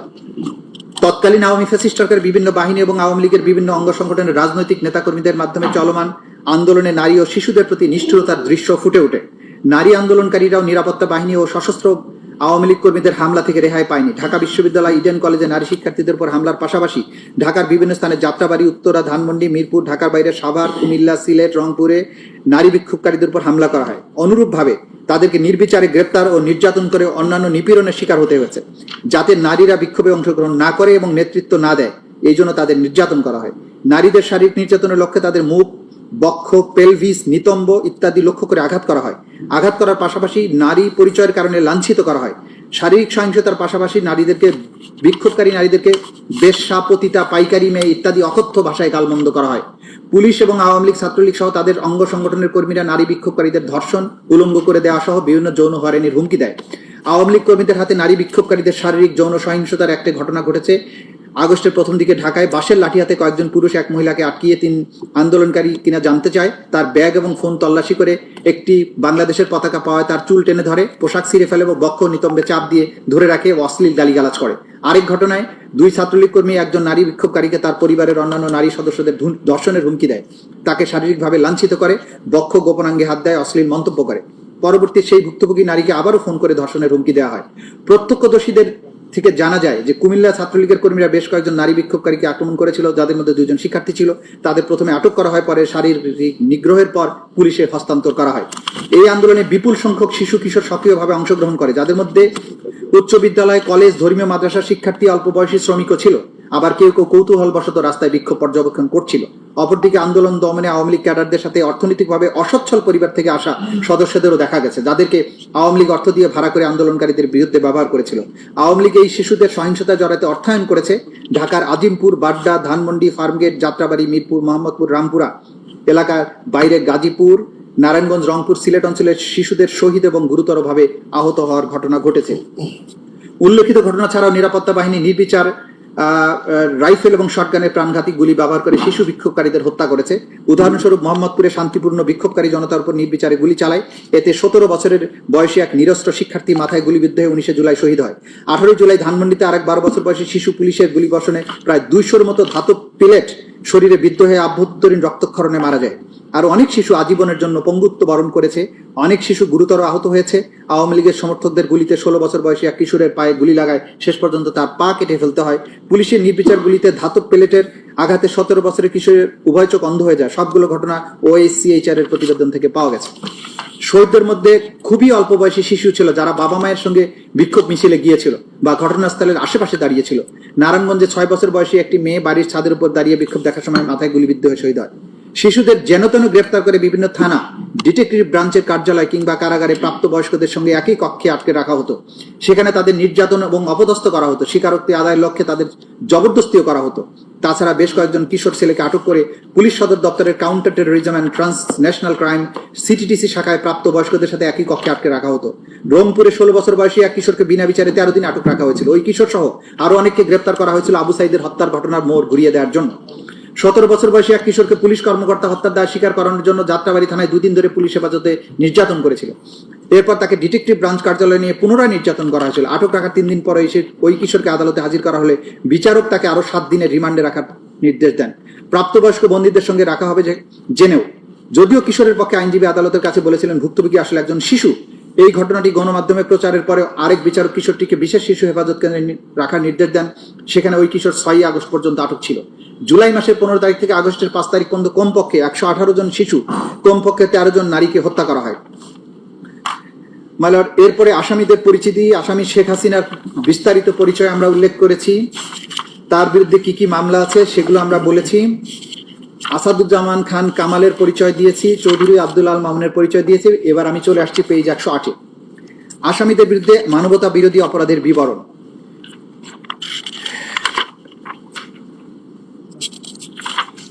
মাইলর্ড, এইটা মোরলেস এটা এসে গেছে। আমি 110 থেকে আসছি মাইলর্ড। 110-এ অপরাধ সংগঠনে আসামিদের যৌথ দায় এবং ঊর্ধ্বতন অবস্থান, জয়েন্ট ক্রিমিনাল এন্টারপ্রাইজ এবং কমান্ড রেসপন্সিবিলিটি। বাংলাদেশের তৎকালীন প্রধানমন্ত্রী তথা নির্বাহী বিভাগের প্রধান, বাংলাদেশ আওয়ামী লীগের সভাপতি এবং 14 দলীয় জোট প্রধান হিসেবে আসামি শেখ হাসিনা ছিলেন সকল ক্ষমতা এবং কর্তৃত্বের সর্বোচ্চ কেন্দ্রবিন্দু। একজন ফ্যাসিস্ট শাসক হিসেবে সকল গুরুত্বপূর্ণ সব সিদ্ধান্ত তিনি এককভাবে গ্রহণ করতেন। তার সকল রাজনৈতিক এবং প্রশাসনিক সিদ্ধান্ত বাস্তবায়ন এবং সমর্থনের মাধ্যমে অধীনস্থরা তাকে সন্তুষ্ট করে তার কৃপা দৃষ্টি লাভ করার জন্য সর্বদা সচেষ্ট থাকত। জুলাই বিপ্লবে সংগঠিত সকল মানবতা বিরোধী অপরাধের প্রধান এবং একমাত্র কারণ ছিল যে কোনো মূল্যে শেখ হাসিনাকে ক্ষমতায় টিকিয়ে রাখা। সেদিক দিকে বিবেচনা করলে জুলাই বিপ্লবে সংগঠিত সকল অপরাধের নিউক্লিয়াস ছিলেন শেখ হাসিনা। তার অধীনস্থ অন্যান্য অপরাধীরা বিশ্বাস করত যে শেখ হাসিনা ক্ষমতায় টিকে থাকলে তারাও টিকে থাকবে এবং সকল অপরাধ করা সত্ত্বেও তারা নিরাপদে থাকবে এবং আনুগত্যের জন্য পুরস্কৃত হবে। শেখ হাসিনা ছিলেন সকল অপরাধীর প্রাণভোমরা। তৎকালীন স্বরাষ্ট্রমন্ত্রী, আওয়ামী লীগের নেতা এবং অন্যতম নীতি নির্ধারক কুখ্যাত গ্যাং অফ 4-এর অন্যতম সদস্য ছিলেন আসামি আসাদুজ্জামান খান কামাল। জুলাই বিপ্লব চলাকালে আন্দোলন দমনে শেখ হাসিনা নেওয়া সকল পদক্ষেপ বাস্তবায়নের সিদ্ধান্ত হতো আসামি আসাদুজ্জামান খান কামালের নেতৃত্বাধীন কোর কমিটির বৈঠকে, যা তার ধানমন্ডির বাসায় অনুষ্ঠিত হতো। স্বরাষ্ট্রমন্ত্রী হিসেবে আইন শৃঙ্খলা বাহিনীর পূর্ণ নিয়ন্ত্রক ছিলেন আসামি আসাদুজ্জামান খান কামাল। তৎকালীন আইজিপি চৌধুরী আব্দুল আল মামুন ছিলেন পুলিশের প্রধান হিসেবে আইন শৃঙ্খলা বাহিনীর অন্যতম নিয়ন্ত্রক এবং স্বরাষ্ট্রমন্ত্রীর সহযোগী। আন্দোলন দমনে নিরস্ত্র ছাত্র জনতার উপর নির্বিচারে গুলিবর্ষণের সিদ্ধান্ত বাস্তবায়ন হচ্ছে কিনা তা তারা সার্বক্ষণিকভাবে তত্ত্বাবধানের অংশ হিসেবে সরজমিনে পরিদর্শনে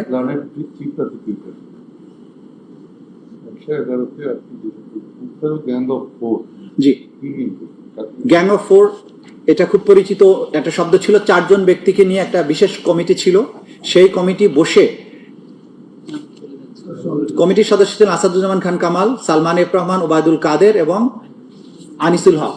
তারা বসে সরকারের ক্যাবিনেটের বাইরে মিনি ক্যাবিনেট হয়ে কোথায় আক্রমণ হবে, কাকে মারা হবে, কাকে ধরা হবে, এই প্ল্যানগুলো করতো। এই জন্য এদেরকে গ্যাং অফ 4 বলা। আচ্ছা আচ্ছা আন্দোলন দমনে নিরীহ ছাত্র জনতার উপর নির্বিচারে গুলিবর্ষণের সিদ্ধান্ত বাস্তবায়ন হচ্ছে কিনা তার সার্বক্ষণিক তত্ত্বাবধানের অংশ হিসেবে সরজমিনে পরিদর্শন এবং পর্যবেক্ষণ করতেন। আন্দোলন চলাকালে 27শে জুলাই 2024 খ্রিস্টাব্দে যাত্রাবাড়ি থানার সামনে আন্দোলন দমনে আইন শৃঙ্খলা বাহিনী ব্যবস্থা তদারকি করতে গেলে মোবাইলে ধারণকৃত আন্দোলন ছাত্র জনতাকে গুলি করার, হত্যা করার ভিডিও আসামি আসাদুজ্জামান কামাল এবং চৌধুরী আব্দুল আল মামুন ও স্বরাষ্ট্র সচিব জাহাঙ্গীর আলমকে প্রদর্শন করেন ওয়ারি জোনের ডিসি ইকবাল। এবং মাইলট, সেটা বিখ্যাত সেই কথা যে যেখানে ভিডিও, হত্যা করার ভিডিও দেখিয়ে বলা হচ্ছিল, স্যার গুলি করি, মরে একটাই যায়, বাকিটি যায় না স্যার, এটাই স্যার আতঙ্কের বিষয়। এটা ছিল সেই ভিডিও। প্রধানমন্ত্রী হিসেবে আসামি শেখ হাসিনা ওয়ারিতে প্রধানমন্ত্রী হিসেবে আসামি শেখ হাসিনা, স্বরাষ্ট্রমন্ত্রী হিসেবে আসাদুজ্জামান খান কামাল এবং আইজিপি হিসেবে চৌধুরী আব্দুল আল মামুন ঊর্ধ্বতন অবস্থানে থেকে যৌথ নির্দেশনায় জয়েন্ট ক্রিমিনাল এন্টারপ্রাইজ এবং কমান্ড রেসপন্সিবিলিটির মাধ্যমে তাদের অধীনস্থ নিয়ন্ত্রণাধীন সশস্ত্র আওয়ামী ক্যাডার, আইন শৃঙ্খলা বাহিনীর সদস্যদের মাধ্যমে দেশব্যাপী প্রাণঘাতী অস্ত্র ব্যবহার করে নিরস্ত্র ছাত্র জনতার উপর গুলি চালিয়ে 1.5 সহস্রাধিক মানুষকে নৃশংসভাবে হত্যা করে। তদন্তপ্রাপ্ত ঘটনা এবং প্রমাণাদির আলোকে ইন্টারন্যাশনাল ক্রাইমস ট্রাইব্যুনালস অ্যাক্ট 1973-এর 3-এর 2 ধারার অধীনে সংঘটিত অপরাধসমূহ আসামি শেখ হাসিনা, আসাদুজ্জামান কামাল, আসামি চৌধুরী আব্দুল আল মামুনের বিরুদ্ধে উল্লেখিত আইনের 4-এর 2, 4-এর 3 ধারায় ঊর্ধ্বতন অবস্থান এবং আইনগত দায় সুস্পষ্টভাবে প্রতীয়মান হয়। তদন্তে গৃহীত ব্যবস্থা মাইলট, আমি স্কিপ করে যাচ্ছি, এখানে লম্বা ব্যবস্থা আমরা কখন কি কি করেছি সেগুলো বলেছি। আমি চলে আসছি পেজ 114-তে। আসামিদের কর্তৃক সংগঠিত সুনির্দিষ্ট মানবতা বিরোধী অপরাধ সমূহ, পেজ 114। তদন্তকালে আসামি শেখ হাসিনা, আসামি আসাদুজ্জামান খান কামাল, আসামি চৌধুরী আব্দুল আল মামুনের বিরুদ্ধে আরও অন্যান্য অভিযোগ ছাড়াও নিম্নলিখিত সুনির্দিষ্ট মানবতা বিরোধী অপরাধ সংগঠনের প্রাথমিক সত্যতা পাওয়া গেছে। সুনির্দিষ্ট অপরাধ ১, 14 জুলাই 2024 খ্রিস্টাব্দে গণভবনে আয়োজিত সংবাদ সম্মেলনে আসামি শেখ হাসিনার উস্কানিমূলক বক্তব্য প্রদান, এর প্রেক্ষিতে আসাদুজ্জামান খান কামাল, আসামি চৌধুরী আব্দুল আল মামুন সহ তৎকালীন সরকারের অন্যান্য ঊর্ধ্বতন কর্তৃপক্ষের প্ররোচনা, সহায়তা, সম্পৃক্ততায় তাদের অধীনস্থ নিয়ন্ত্রণাধীন আইন শৃঙ্খলা বাহিনীর সদস্য সশস্ত্র আওয়ামী সন্ত্রাসী কর্তৃক ব্যাপক মাত্রায় এবং পদ্ধতিগতভাবে নিরীহ নিরস্ত্র ছাত্র জনতার উপর আক্রমণের অংশ হিসেবে murder, attempt to murder, torture, inhuman acts করার অপরাধ সমূহ সংগঠনের প্ররোচনা, অ্যাবেটমেন্ট, উস্কানি, সহায়তা, সম্পৃক্ততা, অপরাধ সংগঠন প্রতিরোধে ব্যর্থতা, অপরাধ সংগঠনের জন্য দায়ী ব্যক্তিদের শাস্তি প্রদান না করা, ফেইলিউর টু পানিশ, এবং ষড়যন্ত্র করার অপরাধ যা আসামিদের জ্ঞাতসারে সংগঠিত। ঘটনাস্থল ১, গণভবন এবং সমগ্র বাংলাদেশ। ঘটনার তারিখ এবং সময় 14 জুলাই 2024 খ্রিস্টাব্দ থেকে 5 আগস্ট 2024।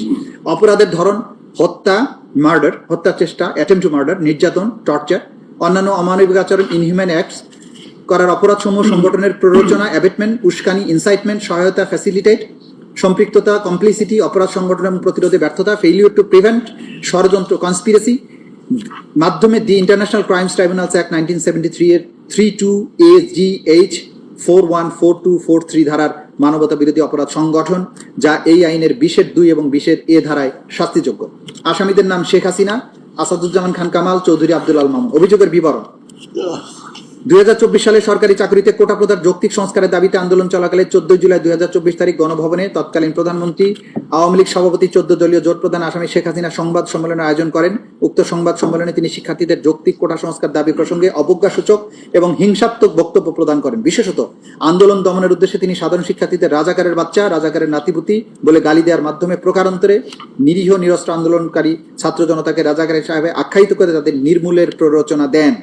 শেখ হাসিনার উপরোক্ত উস্কানিমূলক ও হিংসাত্মক বক্তব্যের সশস্ত্র সন্ত্রাসীরা ঢাকা বিশ্ববিদ্যালয় এলাকায় শান্তিপূর্ণ আন্দোলনকারীদের শিক্ষার্থীদের উপর হামলা চালায়। সেই সময় আসামি আসাদুজ্জামান খান কামাল, চৌধুরী আব্দুল আল মামুনের অধীনস্থ নিয়ন্ত্রণাধীন আইন শৃঙ্খলা রক্ষাকারী বাহিনী সশস্ত্র ছাত্রলীগের সন্ত্রাসীদের বিরুদ্ধে কোনো ব্যবস্থা গ্রহণ না করে তাদেরকে উপরোক্ত অপরাধ সংগঠনে সহায়তা করে। পরবর্তীতে আওয়ামী লীগের সাধারণ সম্পাদক ওবায়দুল কাদের সহ তৎকালীন সরকারের বিভিন্ন মন্ত্রী, এমপি ও আওয়ামী লীগ 14 দলীয় জোটের বিভিন্ন পর্যায়ের নেতৃবৃন্দ শেখ হাসিনার উপরোক্ত উস্কানিমূলক বক্তব্যে উদ্বুদ্ধ হয়ে সশস্ত্র সন্ত্রাসীদের মাধ্যমে সারা দেশে শান্তিপূর্ণ আন্দোলনকারী ছাত্র জনতার উপর হামলা চালায়। শেখ হাসিনার উপরোক্ত উস্কানিমূলক বক্তব্যের প্রেক্ষিতে তৎকালীন সরকারের স্বরাষ্ট্রমন্ত্রী আসাদুজ্জামান খান কামাল, তৎকালীন আইজিপি চৌধুরী আব্দুল আল মামুন তাদের অধীনস্থ আইন শৃঙ্খলা বাহিনীর সদস্যদের নিরীহ নিরস্ত্র আন্দোলনকারীদের উপর সশস্ত্র আক্রমণ চালানোর নির্দেশনা প্রদান করেন। এই সকল সশস্ত্র আক্রমণের ধারাবাহিকতায় 5 আগস্ট 2024 পর্যন্ত সারা দেশে 1.5 সহস্রাধিক মানুষকে হত্যা করা হয়, 25 সহস্রাধিক মানুষকে গুরুতর জখম করা হয়। এই আক্রমণে অনেকে স্থায়ীভাবে অঙ্গহানি এবং অন্ধত্ব বরণ করা সহ চিরতরে পঙ্গু হয়ে যায়। আসামি শেখ হাসিনার উক্ত উস্কানিমূলক বক্তব্য উদ্বুদ্ধ হয়ে আসামি আসাদুজ্জামান খান কামাল, চৌধুরী আব্দুল আল মামুনের সুযোগ করে দেওয়ার মতে তাদের অধীনস্থ নিয়ন্ত্রণাধীন আওয়ামী লীগ ও 14 দলীয় দলের সশস্ত্র ক্যাডার বাহিনী, আইন শৃঙ্খলা বাহিনী বিভিন্ন হাসপাতালে গিয়ে আহতদের চিকিৎসা গ্রহণে, ডাক্তারদের চিকিৎসা প্রদানে বাধা প্রদান, নিহতদের সুরতহাল পোস্টমর্টেম করতে কিংবা রিপোর্টে মৃত্যুর সঠিক কারণ উল্লেখ করতে বাধা প্রদান করে, নিহতদের মৃত্যুর সনদে সঠিক কারণ লিখতে প্রতিবন্ধকতা সৃষ্টি করে, ভিন্ন কারণ লিখতে বাধ্য করে, নিহতদের জানাজা এবং কবরস্থ করতে বাধা দেয়, নিহতদের স্বজনের কাছে মৃতদেহ হস্তান্তর না করে বেওয়ারিশ লাশ হিসাবে গণকবরে দাফন করা, লাশ গুম করার উদ্দেশ্যে আগুন দিয়ে পুড়িয়ে দেওয়ার মাধ্যমে অমানবিক আচরণ বা আদার ইনহিউম্যান অ্যাক্টস করার অপরাধ সমূহ সংগঠন করে। মানে আদার ইনহিউম্যান অ্যাক্টস বলছে যে এই লাশ পুড়িয়ে দেওয়া, জানাজা করতে না দেয়া, দাফন করতে না দেয়া, এগুলো আদার ইনহিউম্যান অ্যাক্টস যেগুলো আন্তর্জাতিক আইনে সংজ্ঞায়িত, রোম স্ট্যাটিউটে সংজ্ঞায়িত, সেগুলো তারা সংগঠন করেছে। না, কোনো নেক্সাসের প্রবলেম নাই, এটা অ্যাবসলিউটলি নেক্সাস আছে এবং এই নির্দেশগুলো আমরা প্রমাণ করি। এগুলো তো সাক্ষাতে যাবো, আমরা চার্জ যেটা নিয়ে আসছি সেটা একটু দেখেন শুধু। বাংলাদেশের তৎকালীন প্রধানমন্ত্রী তথা নির্বাহী বিভাগের সর্বোচ্চ স্থান থেকে রাজনৈতিকভাবে বাংলাদেশ আওয়ামী লীগ এবং তার অঙ্গ সংগঠনসমূহের দলীয় প্রধান এবং 14 দলীয় জোটের প্রধান হিসাবে সুপিরিয়র স্ট্যাটাস থেকে আসামি শেখ হাসিনার উক্ত উস্কানিমূলক বক্তব্য, ষড়যন্ত্রমূলক পরিকল্পনা ও নির্দেশনায় তার অধীনস্থ ও নিয়ন্ত্রণাধীন রাজনৈতিক ক্যাডার বাহিনী, তৎকালীন স্বরাষ্ট্রমন্ত্রী আসাদুজ্জামান খান কামাল, কোর কমিটি এবং গ্যাং অফ ফোরের সদস্য, পুলিশ প্রধান তৎকালীন আইজিপি চৌধুরী আব্দুল আল মামুন তাদের অধীনস্থ নিয়ন্ত্রণাধীন আইন শৃঙ্খলা রক্ষাকারী বাহিনীর মাধ্যমে ঢাকা শহর থেকে শুরু হয়ে ব্যাপক মাত্রায় ওয়াইড স্প্রেড এবং পদ্ধতিগতভাবে সিস্টেম্যাটিক সমগ্র দেশব্যাপী আন্দোলনরত নিরীহ নিরস্ত্র ছাত্র জনতার উপর হত্যার চেষ্টা, নির্যাতন এবং অমানবিক আচরণ সহ মানবতা বিরোধী অপরাধ পরিচালিত হয়। উল্লেখিত আক্রমণ সহ অপরাধ আসামিদের জ্ঞাতসারে পরিচালিত হয়। এহেনে কাজের মাধ্যমে আসামিগণ হত্যার প্রচেষ্টা, নির্যাতন, অমানবিক আচরণ করার অপরাধসমূহ সংগঠনের প্ররোচনা, সহায়তা, ফ্যাসিলিটেট, অপরাধ সংগঠনের প্রতিরোধে ব্যর্থতা, ষড়যন্ত্রের মাধ্যমে the international crimes tribunal act 1973-এর 3-2 4-1-2-3 ধারার মানবতা বিরোধী অপরাধ সংগঠন করে, যা এই আইনের 20-2 এবং 20-A ধারায় শাস্তিযোগ্য।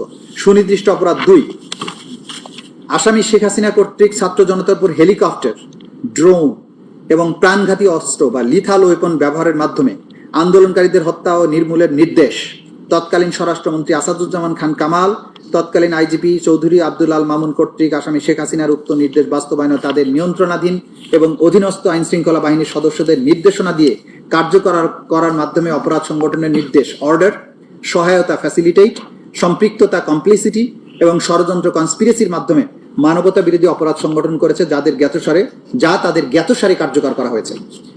ঘটনাস্থল গণভবন এবং ঢাকা বিশ্ববিদ্যালয় ভিসির বাসভবন এবং সমগ্র বাংলাদেশ। এটা তার অর্ডারের চার্জ। এটা অপরাধের ধরন murder, attempt to murder, confinement, torture, abduction, other inhuman act. এইগুলো করার জন্য তারা যা করেছেন সেগুলো হচ্ছে অর্ডার, ফ্যাসিলিটেট, কমপ্লিসিটি, কনস্পিরেসি, যেগুলো ইন্টারন্যাশনাল ক্রাইমস ট্রাইব্যুনাল অ্যাক্ট 1973-এর 3-2A GH 414243 ধারার মানবতা বিরোধী অপরাধ, যা একই আইনের 20(2) 20(A) ধারায় শাস্তিযোগ্য।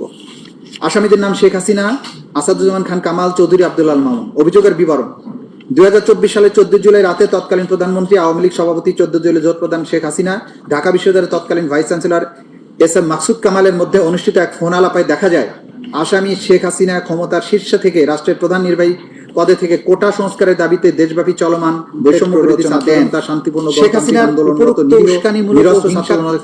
পুনরায় রাজাকার বিভাগের তাদের ফাঁসি দেওয়া, ঢাকা বিশ্ববিদ্যালয় এলাকায় গুলি করে শান্তিপূর্ণ আন্দোলনকারী শিক্ষার্থীদের উপর হামলা চালায়। সেই সময় টেলিফোনিক কনভারসেশন আসাদুজ্জামান খান কামাল, চৌধুরী আব্দুল আল অধীনস্থ নিয়ন্ত্রণাধীন শৃঙ্খলা রক্ষী আওয়ামী লীগ সভাপতি 2024 সালের 18 জুলাই তৎকালীন প্রধানমন্ত্রী SM মাকসুদ কামালের মধ্যে অনুষ্ঠিত এক ফোন আলাপে দেখা যায় আসামি শেখ হাসিনা ক্ষমতার শীর্ষ থেকে রাষ্ট্রের প্রধান নির্বাহী সিটি কর্পোরেশনের তৎকালীন মেয়র দাবিতে দেশব্যাপী চলমান শেখ ফজলুল হক তাপসের মধ্যে অনুষ্ঠিত আরেক ফোন আলাপ থেকে দেখা যায় আসামি শেখ হাসিনা ক্ষমতার শীর্ষ থেকে তাদের ফাঁসি দেওয়া ঢাকা বিশ্ববিদ্যালয়ের গুলি করে শান্তিপূর্ণ আন্দোলনকারী কোটা সংস্কারের দাবিতে দেশব্যাপী চলমান আসামি শীর্ষ থেকে রাষ্ট্রের প্রধান নির্বাহী সিটি কর্পোরেশনের তৎকালীন মেয়র দাবিতে শেখ ফজলুল হক তাপসের মধ্যে আরেক ফোন আলাপ থেকে দেখা যায় আসামি শেখ হাসিনা তাদের ফাঁসি দেওয়া ঢাকা বিশ্ববিদ্যালয়ের গুলি করে এছাড়াও তিনি ড্রোন ব্যবহার সংস্কারের দাবিতে আন্দোলনকারীদের বাস্তবায়ন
আন্দোলনরত নিরীহ নিরস্ত্র ছাত্র জনতার উপর প্রাণঘাতী অস্ত্র, লিথাল ওয়েপন, হেলিকপ্টার, ড্রোন ব্যবহারের মাধ্যমে মার্ডার, অ্যাটেম্পট টু মার্ডার, নির্যাতন, অমানবিক আচরণ সহ মানবতা বিরোধী অপরাধ পরিচালনা করে উল্লেখিত আক্রমণ ও অন্যান্য অপরাধ আসামিদের জ্ঞাতসারে পরিচালিত হয়।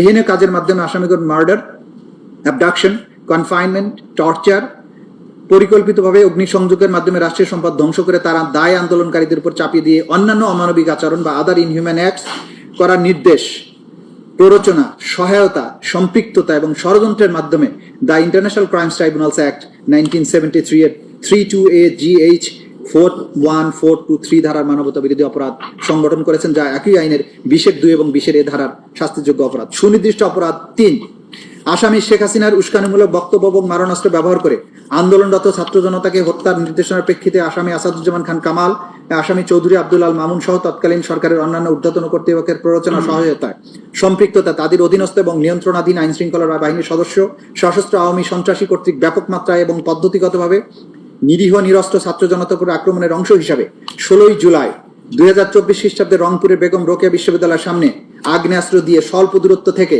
সরাসরি নিরীহ নিরস্ত্র আন্দোলনকারী ছাত্র আবু সাইদের বুক লক্ষ্য করে বিনা উস্কানিতে একাধিকবার গুলি চালিয়ে নির্মমভাবে হত্যা করার মাধ্যমে উল্লেখিত আসামিদের জ্ঞাতসারে এবং তাদের কর্তৃক অপরাধ সংগঠনের নির্দেশ, প্ররোচনা, উস্কানি, সহায়তা, সম্পৃক্ততা এবং ষড়যন্ত্রের মাধ্যমে এবং অন্যান্য অমানবিক আচরণের মাধ্যমে মানবতা বিরোধী অপরাধ সংগঠন। ঘটনাস্থল গণভবন থেকে নির্দেশে যেন গণভবন আর বেগম রোকেয়া বিশ্ববিদ্যালয় রংপুর 1 নম্বর গেটের সামনে ঢাকা রংপুর মহাসড়কের রোড ডিভাইডারের পশ্চিম পাশে আশপাশ এলাকা। ঘটনার তারিখ 14 জুলাই 2024 থেকে 16 জুলাই 2024 তারিখ। অপরাধের ধরন মার্ডার, মৃত্যুর প্রকৃত কারণ গোপন করার উদ্দেশ্যে সুরতহাল রিপোর্টে মিথ্যা তথ্য সংযোজন করা। মালিয়ার এখানে আমি অ্যাড করতে চাই, এই পোস্টমর্টেম রিপোর্ট 4 বার তারা পরিবর্তন করতে বাধ্য করেছিল ডাক্তারকে। পোস্টমর্টেম রিপোর্ট বারবার পরিবর্তন, মিথ্যা বর্ণনা মামলা দায়ের করার মাধ্যমে অন্যান্য অমানবিক আচরণ করার অপরাধ সমূহ সংগঠনের নির্দেশ, প্ররোচনা, উস্কানি, সহায়তা, সম্পৃক্ততা, ষড়যন্ত্রের মাধ্যমে ইন্টারন্যাশনাল ক্রাইমস ট্রাইব্যুনালস অ্যাক্টের 32A GH 41423 ধারার মানবতা বিরোধী অপরাধ সংগঠন, যা একই আইনের 20(2) এবং 20(a) ধারার শাস্তিযোগ্য অপরাধ। আসামি শেখ হাসিনা, আসাদুজ্জামান খান কামাল এবং চৌধুরী আব্দুল আল মামুন। অভিযোগের বিবরণ, হ্যাঁ এটা মানে এটা অভিযোগের বিবরণ ইতিমধ্যে বলে ফেলেছি, এটা না পড়ে আমি পেজ 124 থেকে বলছি। এর অংশ হিসাবে 16 জুলাই রংপুরের বেগম রোকেয়া বিশ্ববিদ্যালয় ক্যাম্পাসে পুলিশ এবং সশস্ত্র আওয়ামী সন্ত্রাসী এবং বিশ্ববিদ্যালয় আওয়ামী লীগ প্রশাসন আন্দোলনকারীদের বিরুদ্ধে অবস্থান নেয়। অপরদিকে বিশ্ববিদ্যালয়ের সামনে নিরীহ নিরস্ত্র ছাত্র জনতা বিক্ষোভ মিছিল শুরু করলে তাতে পুলিশ এবং আওয়ামী লীগ সশস্ত্র ক্যাডাররা ছাত্র জনতার উপরে নির্বিচারে গুলি চালায়। ফলে আন্দোলনরত ছাত্র জনতা গুরুতর আহত ও ছত্রভঙ্গ হয়ে গেলেও সেই মিছিলে থাকা আন্দোলনকারী ছাত্র সমন্বয়ক আবু সাইদ তার অবস্থান ত্যাগ না করে দুহাত প্রসারিত করে দাঁড়িয়ে থেকে প্রতিবাদ অব্যাহত রাখলে রংপুর মেট্রোপলিটন পুলিশ কমিশনার, অন্যান্য পুলিশ কর্মকর্তাদের তত্ত্বাবধানে বিশ্ববিদ্যালয় প্রশাসনের উস্কানিতে SI Amir Hossain, police constable Sujan চন্দ্র রায় তাদের হাতে আগ্নেয়াস্ত্র দিয়ে স্বল্প দূরত্ব থেকে সরাসরি আবু সাইদের বুক লক্ষ্য করে বিনা উস্কানিতে একাধিক গুলি চালিয়ে তাকে নির্মমভাবে হত্যা করে। আবু সাইদ নিহত হওয়ার পর তার মৃতদেহ রংপুর মেডিকেল কলেজ হাসপাতালে নিয়ে যাওয়া হলে তার মৃত্যুর প্রকৃত কারণ গোপন করে গুলিতে তার মৃত্যু হয়েছে বিষয়টি উল্লেখ না করে মাথায় আঘাতজনিত কারণে মৃত্যু হয়েছে মর্মে সুরতহাল রিপোর্টে উল্লেখ করে। পোস্টমর্টেম রিপোর্টে গুলিতে নিহত হওয়ার তথ্য গোপন করতে পুলিশ এবং আওয়ামী সমর্থিত ডাক্তারদের চাপে ময়না তদন্তকারী ডাক্তারকে 4 বার রিপোর্ট পরিবর্তনে বাধ্য করা হয়। আবু সাইদের হত্যার জন্য দায়ী ব্যক্তিদের আড়াল করার উদ্দেশ্যে মিথ্যা তথ্য দিয়ে আবু সাইদের সহযোগী আন্দোলনকারীদের আসামি করে আবু সাইদ হত্যা মামলা দায়ের করা হয়। উল্লেখিত আক্রমণ সমূহ অন্যান্য অপরাধ আসামিদের জ্ঞাতসারে পরিচালিত হয়। এহেন কাজের মধ্যে আসামিগণ মার্ডার, মৃত্যুর প্রকৃত কারণ গোপন করার উদ্দেশ্যে সুরতহাল রিপোর্টে মিথ্যা তথ্য সংযোজন করা, পোস্টমর্টেম রিপোর্ট বারবার পরিবর্তন করা, মিথ্যা বর্ণনা দায়ের করার মাধ্যমে অমানবিক আচরণ করার অপরাধসমূহ সংগঠনের নির্দেশ, উস্কানি, সহায়তা, সম্পৃক্ততা এবং ষড়যন্ত্রের মাধ্যমে দ্য ইন্টারন্যাশনাল ক্রাইমস ট্রাইব্যুনালস অ্যাক্টের 32A GH 41423 ধারার অপরাধ সংগঠন করে, যা এই আইনের 20(2) এবং 20(a) ধারায় শাস্তিযোগ্য। সুনির্দিষ্ট অপরাধ 4, আসামি শেখ হাসিনার উস্কানিমূলক বক্তব্য, মারণাস্ত্র ব্যবহার করে আন্দোলনরত ছাত্র জনতাকে হত্যার নির্দেশের প্রেক্ষিতে আসাদুজ্জামান খান কামাল, চৌধুরী আব্দুল আল মামুন সহ তৎকালীন সরকারের অন্যান্য ঊর্ধ্বতন কর্তৃপক্ষের প্ররোচনা, সহায়তা, সম্পৃক্ততায়, তাদের অধীনস্থ নিয়ন্ত্রণাধীন আইন শৃঙ্খলা বাহিনীর সদস্য ও সশস্ত্র আওয়ামী সন্ত্রাসী কর্তৃক ব্যাপক মাত্রায় এবং পদ্ধতিগতভাবে নিরীহ নিরস্ত্র ছাত্র জনতার উপর আক্রমণের অংশ হিসাবে 5ই আগস্ট 2024 তারিখে ঢাকা মহানগরীর চানখাঁরপুর এলাকায় আন্দোলনরত নিরীহ নিরস্ত্র ছাত্র জনতার উপর তৎকালীন সরকারের আইন শৃঙ্খলা রক্ষাকারী বাহিনীর সদস্যদের কর্তৃক নিরীহ নিরস্ত্র 6 জন ছাত্র জনতাকে গুলি করে হত্যা করার মাধ্যমে উল্লেখিত আসামিদের জ্ঞাতসার এবং তাদের কর্তৃক হত্যার নির্দেশ, প্ররোচনা, উস্কানি, সহায়তা, সম্পৃক্ততা এবং ষড়যন্ত্র করার মাধ্যমে মানবতা বিরোধী অপরাধ সংগঠন। মাইলট এইটার বর্ণনা দিচ্ছি পেজ 126-এ। 2024 সালে সরকারি চাকরিতে কোটা প্রদার যৌক্তিক সংস্কারের দাবিতে আন্দোলন চলমান থাকা অবস্থায় 14 জুলাই 2024 তারিখে গণভবনে সংবাদ সম্মেলন আয়োজন করা হয়।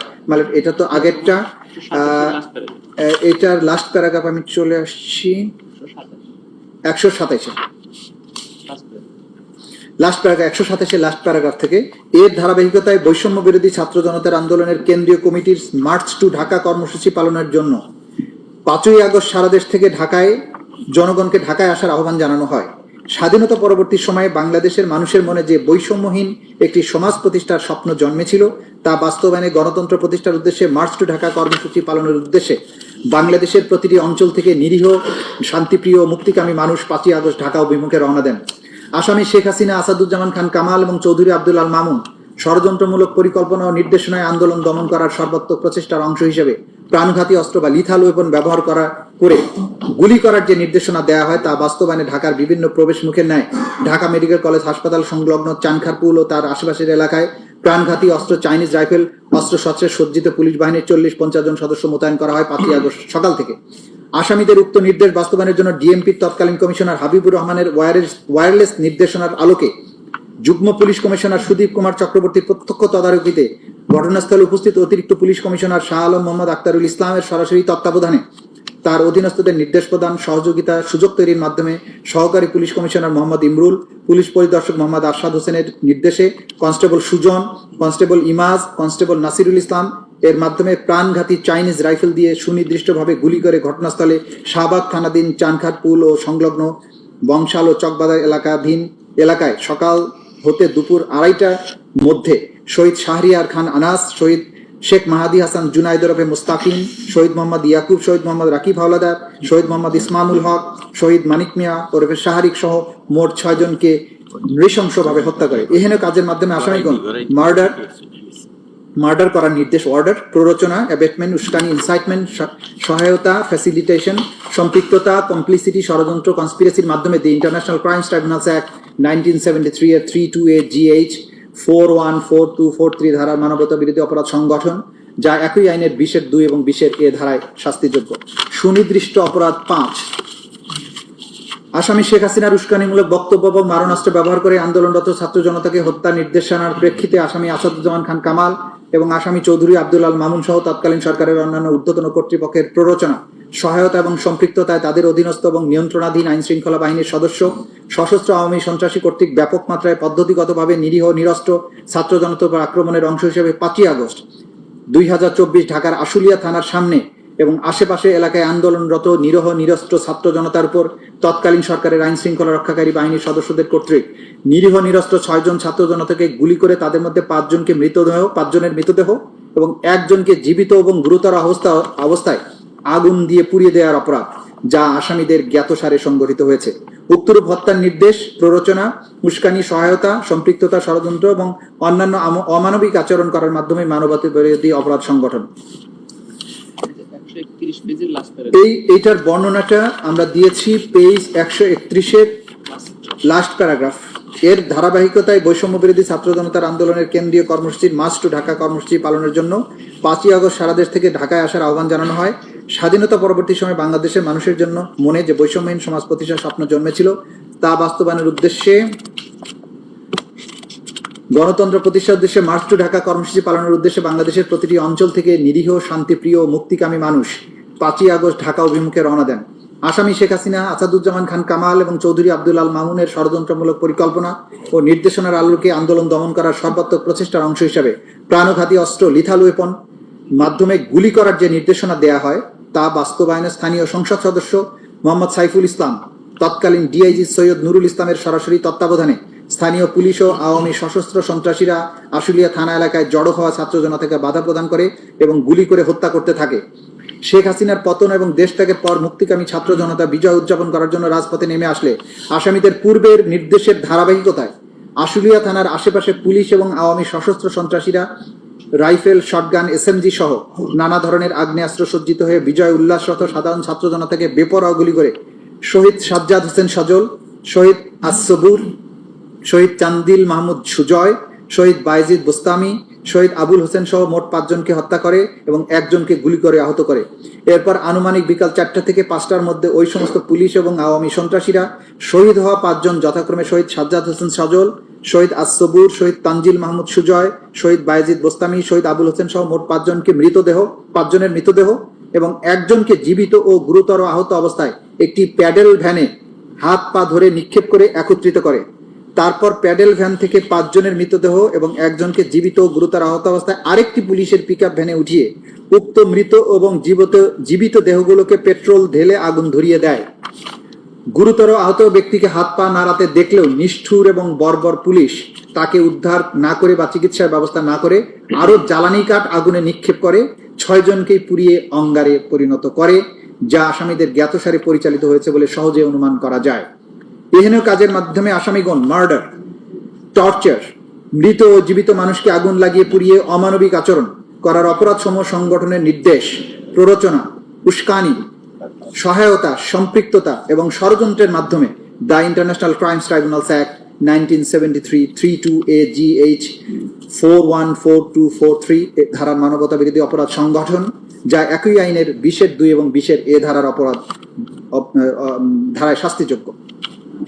যেহেতু জুলাই 2024 বিপ্লব চলাকালে তৎকালীন প্রধানমন্ত্রী আওয়ামী লীগ সভাপতি শেখ হাসিনা, স্বরাষ্ট্রমন্ত্রী আসাদুজ্জামান খান কামাল, আইজিপি চৌধুরী আব্দুল্লাল মামুন, তার মন্ত্রিপরিষদের সদস্যবৃন্দ, সংসদ সদস্যবৃন্দ, আওয়ামী লীগ, যুবলীগ, ছাত্রলীগ, তাদের অঙ্গ সংগঠন এবং 14 দলীয় জোটের নেতৃবৃন্দ তৎকালীন আইন শৃঙ্খলা বাহিনীর ব্যক্তিগতভাবে দলগতভাবে দেশব্যাপী নিরস্ত্র মানুষের উপর আক্রমণের মাধ্যমে যে মানবতা বিরোধী অপরাধ সংগঠন করে তা দেশি বিদেশি পত্রপত্রিকা, গণমাধ্যম, ইলেকট্রনিক ও প্রিন্ট মিডিয়ার মাধ্যমে ব্যাপকভাবে প্রচারিত হয়েছে এবং হচ্ছে, যা বাংলাদেশের জনগণ সহ আন্তর্জাতিক পরিমণ্ডলে সর্বজন বিদিত। তদুপরি উক্ত অপরাধসমূহ জাতিসংঘ সহ বিভিন্ন আন্তর্জাতিক সংস্থা কর্তৃক অনুসন্ধানে প্রমাণিত। উপরোক্ত অপরাধসমূহ কমন নলেজ ও জুডিশিয়াল নোটিশ হিসেবে গ্রহণ করার এখতিয়ার ইন্টারন্যাশনাল ক্রাইমস ট্রাইব্যুনালস অ্যাক্ট 1973 19(3) ধারার অধীনে আন্তর্জাতিক অপরাধ ট্রাইব্যুনালের রয়েছে। যেহেতু আওয়ামী লীগ, যুবলীগ, ছাত্রলীগ সহ তাদের অঙ্গ সংগঠন এবং 14 দলীয় জোট রাজনৈতিক সিদ্ধান্ত নিয়ে নিরীহ নিরস্ত্র ছাত্র জনতার উপরে যে মানবতা বিরোধী অপরাধ সংগঠন করেছে তাদেরকে ক্রিমিনাল অর্গানাইজেশন বা অপরাধী সংগঠন হিসেবে গণ্য করার শামিল। যেহেতু তদন্ত প্রতিবেদন, দালিলিক এবং মৌখিক সাক্ষ্য প্রমাণ পর্যালোচনায় আসামিদের বিরুদ্ধে জুলাই বিপ্লব চলাকালে 14 জুলাই থেকে শুরু হয়ে 5 আগস্ট 2024 খ্রিস্টাব্দ পর্যন্ত বাংলাদেশে সংগঠিত মানবতা বিরোধী অপরাধের অংশ, যা international crimes tribunals act 1973 32AGH 414243 ধারার অপরাধ প্রাথমিকভাবে প্রমাণিত হয়েছে, যা উক্ত আইনের 20(2) 20(a) ধারায় শাস্তিযোগ্য। যেহেতু জুলাই বিপ্লব চলাকালে সারা দেশে পদ্ধতিগতভাবে সিস্টেম্যাটিক এবং ব্যাপক মাত্রায় ওয়াইড স্প্রেড আক্রমণ আসামিদের জ্ঞাতসারে নিরীহ নিরস্ত্র ছাত্র জনতার বা সিভিলিয়ান পপুলেশনের উপরে সংগঠিত মানবতা বিরোধী অপরাধের অংশ, সেহেতু অত্র মামলার বিষয়বস্তু মাননীয় ট্রাইব্যুনালের এখতিয়ারাধীন বিধায় এই বিচার নিষ্পত্তি করার ক্ষমতা মাননীয় ট্রাইব্যুনালের রয়েছে। এমত অবস্থায় প্রার্থনা, মাননীয় আন্তর্জাতিক অপরাধ ট্রাইব্যুনাল ন্যায় বিচারের স্বার্থে ইন্টারন্যাশনাল ক্রাইমস ট্রাইব্যুনালস অ্যাক্ট 1973 9(1) ধারায় আনুষ্ঠানিক অভিযোগ বা ফর্মাল চার্জ সম্বলিত আবেদন গ্রহণ ক্রমে আমলে বা কগনাইজেন্সে নিয়ে পলাতক আসামি শেখ হাসিনা, পিতা মৃত শেখ মুজিবুর রহমান, মাতা মৃত ফজিলাতুন্নেছা, টুঙ্গিপাড়া, গোপালগঞ্জ, আসামি আসাদুজ্জামান খান কামাল, পিতা আশরাফ আলী খান, মাতা আকরামুন্নেছা, ঠিকানা মণিপুরিপাড়া, তেজগাঁও, ঢাকা, আসামি চৌধুরী আব্দুল্লাল মামুন, পিতা মৃত আব্দুল মান্নান চৌধুরী, মাতা জিন্নাতুন্নেছা চৌধুরী, গ্রাম শ্রীহাইল, থানা সাল্লা, সুনামগঞ্জ, বর্তমান ঠিকানা ইস্কাটন, স্বপ্নধারা, রমনা, ঢাকা। এদের বিরুদ্ধে যথাযথ বিচারের মাধ্যমে উক্ত আইনের 20(2) 20(a) ধারা মতে সর্বোচ্চ শাস্তি দান অথবা মাননীয় ট্রাইব্যুনাল অন্য যেরূপ বিবেচনা করবেন সেরূপ আদেশ দানে আজ্ঞা হয়। আইনের 20(a) ধারা মোতাবেক আসামিদের সম্পত্তি বাজেয়াপ্ত করে ক্ষতিগ্রস্তদের অনুকূলে অর্পণ করার আদেশ দানের আজ্ঞা হয়। পলাতক আসামি শেখ হাসিনা, পলাতক আসামি আসাদুজ্জামান খান কামাল গণদের বিরুদ্ধে অত্র মামলার গ্রেপ্তারি পরোয়ানা আগেও জারি ছিল। নতুন করে যেহেতু মামলা আইসিটি বিডি কেস হিসেবে আজকে এখানে রেকর্ডেড হবে, তাদের বিরুদ্ধে নতুন করে গ্রেপ্তারি পরোয়ানা জারির জন্য আদেশ প্রদানের প্রার্থনা করছি। হাজতি আসামি চৌধুরী আব্দুল আল মামুন ঢাকার বিরুদ্ধে প্রোডাকশন ওয়ারেন্ট ইস্যুপূর্বক অত্র মামলায় গ্রেপ্তার দেখানোর আদেশ দানের জন্য আমরা প্রার্থনা করছি। 2024 সালের জুলাই বিপ্লব চলাকালীন সময়ে সংগঠিত অপরাধ এবং অত্র আবেদন পত্রের সাথে সংযুক্ত দালিলিক প্রমাণপত্রের তথ্যপাত্য সমূহ সংশ্লিষ্ট অন্যান্য প্রাসঙ্গিক তথ্য প্রমাণাদি এই আইনের 19-3 ধারার অধীনে কমন নলেজ এবং জুডিশিয়াল নোটিশ হিসেবে গ্রহণেরও প্রার্থনা করছি। মাননীয় ট্রাইব্যুনাল ন্যায় বিচারের স্বার্থে অন্য যেরূপ বিবেচনা করে সেরূপ আদেশ দানেরও প্রার্থনা করছি। Much obliged. List of witnesses দিয়েছেন? জি ম্যাডাম, আমরা সিজার লিস্ট মানে আমরা যেগুলো দিয়েছি এখানে সেটা হচ্ছে যে ফর্মাল চার্জের বাইরে সাক্ষী লিস্ট অফ উইটনেস দিয়েছি 81 জনের, তথ্যসূত্র দিয়েছি আমরা 5 খণ্ডে 2018 পৃষ্ঠার, জব্দ তালিকা এবং দালিলিক প্রমাণ দিয়েছি 8 ভলিউমে 4005 পৃষ্ঠায়, শহীদদের তালিকা দিয়েছি আমরা 10 খণ্ডে, সেখানে মোট পেজ হচ্ছে 8747 পৃষ্ঠা।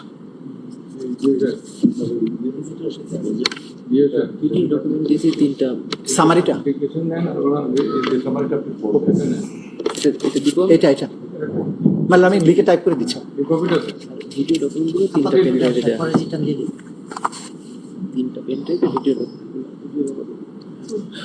আর যে সমস্ত ভিডিও এবং অডিও ডকুমেন্টস আসে সেগুলো আমরা যথাযথ প্রক্রিয়ায় দাখিল করেছি, পেন ড্রাইভের মাধ্যমে, সিডির মাধ্যমে সেগুলো আমরা দাখিল করেছি, যেগুলো আদালতে আমরা এখানে প্লে করে, যেহেতু ডিজিটাল এভিডেন্স এখানে প্রদর্শন করা যাবে, সেগুলো আমরা প্রদর্শনের ব্যবস্থা করে সবকিছু ট্রাইব্যুনালে আমরা জমা দিয়েছি। এবং আলামত সমূহ যে বুলেটস, পিলেটস, রক্তমাখা জামা কাপড় যা কিছু আছে সবকিছু আমরা নিয়ে এসেছি, সবকিছুই আদালতে উপস্থাপন করা হবে।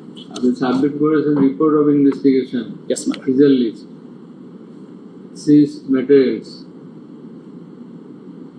আর seizure list and documentary evidence. material, documentary evidence.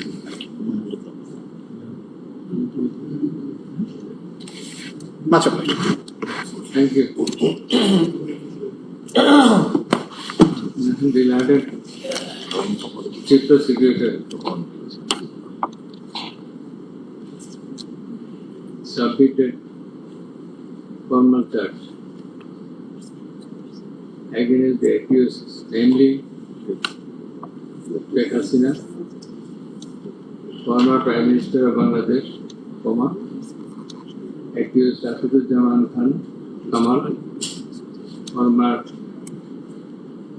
Home Advisor, Home Minister, and accused Abdullah Mamun, former Inspector General of Police. Amongst the accused, all the accused, none of the accused are present in the tribunal, since today is not fixed for their appearance.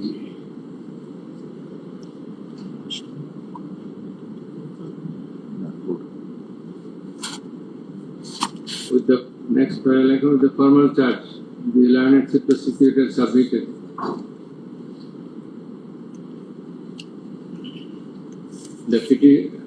the report of investigation, seized materials and documents, inclusive of the seizure list, not subject to dispute. Statement of witness. and the statement of witnesses.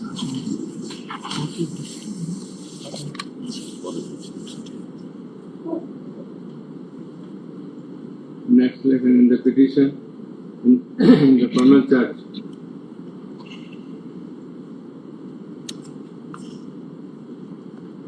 the prosecution narrated in details the historical backgrounds lying behind the July-August movement 2024, and also beyond that, he reminisced the war of 1971 and also some other historical occurrences committed thereafter. It has also been narrated therein how Shapla Chattor occurrence did take place. The Vidya Dasaka did take place. Pilkhana ব্যবস্থা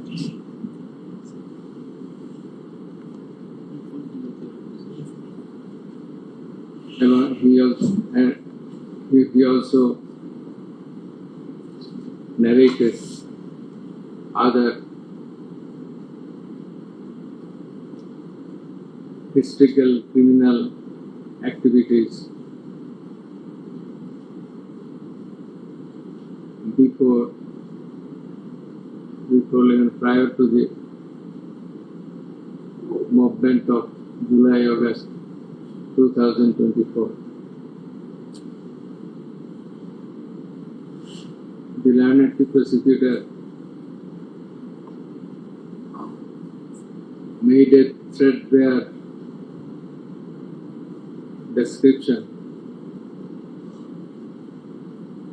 of the backdrop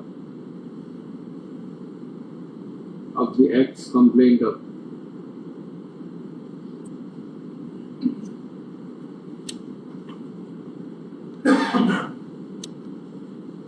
He gave a pen picture in the formal church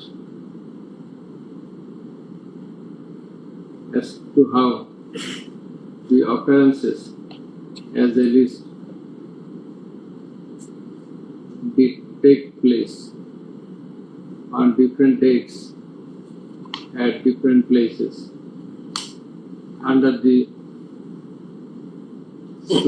superior commandment of the Supreme Authority of Bangladesh, that is the Prime Minister, as well as the Home Minister and the Inspector General of Police.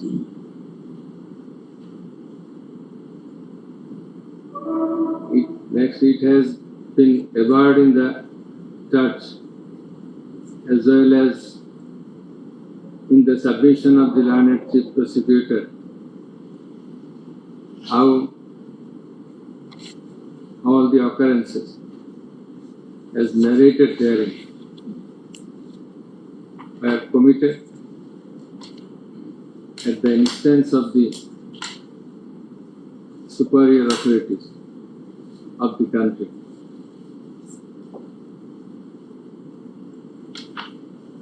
It has been asked by the learned chief prosecutor that the accused committed offences by participation by their superior commandment, instigation, incitement, abatement,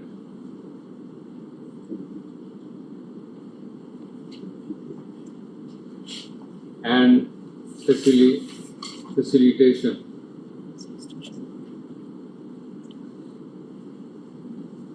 In the formal charge, he brought a number of 5 charges. 5 or 6? Five.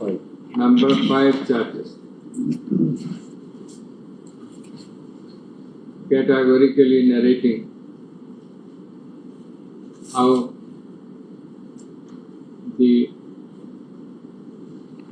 alleged occurrences within the ambit of the charges did take place. He has illustrated in details the modus operandi of the occurrences and specified how the Supreme Commanders, that is the accused number 1, Sheikh Hasina, number 2, Asaduzzaman Khan Kamal, and Number 3, Abdullah Al Mamun.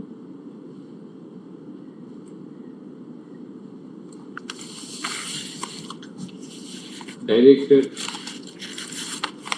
the forces, law enforcement agencies, and their party activists to heal the struggling people, particularly the students. It has also been emphatically asserted by the learned prosecutor that the accused, particularly accused number 1, directed to use lethal weapons and helicopter and also drone to kill the people in the movement, in consequence of which a good number of people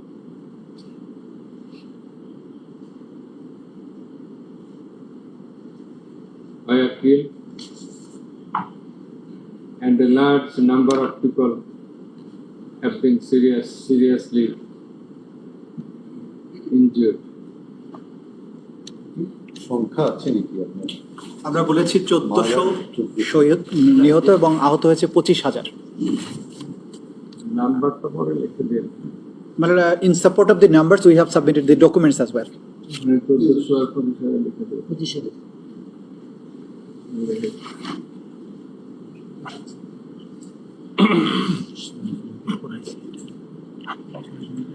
It has also been submitted by the land. It has also been stated by the learned prosecutor how the investigation of the alleged acts have been carried out, how the tough investigation, how this tough investigation of these alleged acts have been carried out by the investigation agency of the International Crimes Tribunal.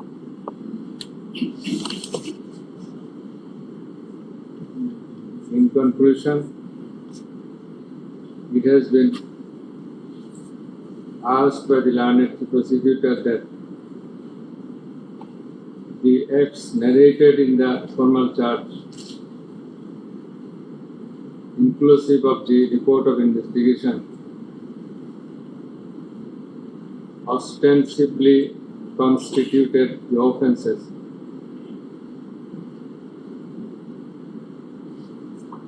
under section 32A, 32A, 32G, 32H, 41, 42, 43 of the International Crimes Tribunal in 1973. It has ardently been submitted by the learned prosecutor, Pranam Divan Mr. Tajul Islam, for doing the needful in accordance with the provisions of law, for bringing the accused under legal action by under legal action, police action. Next parallel transpires that accused, amongst the accused,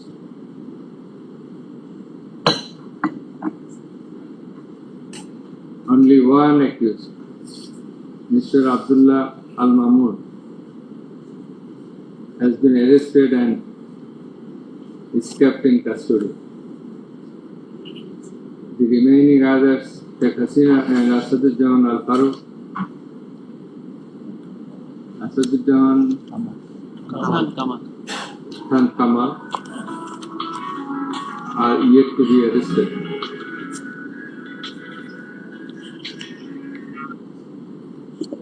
And therefore,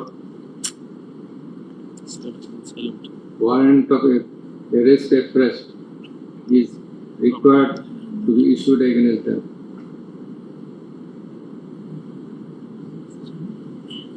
Next, second. On going through the charge, the report of investigation, and the other incidental documents and materials, that is evidences submitted therewith, and also in consideration of the submissions of the learned chief prosecutor and other learned prosecutors, and also taking all the attending facts and circumstances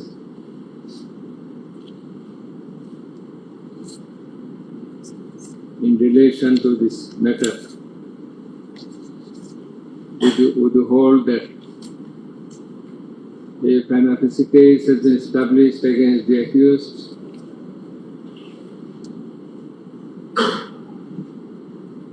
so that they deserve to be proceeded against. Whereupon, we do hereby take cognizance of the offences under section 3 to A, comma, which sections were there? A, G, H, 41, 42, 43 of the International Crimes Tribunal Act 1973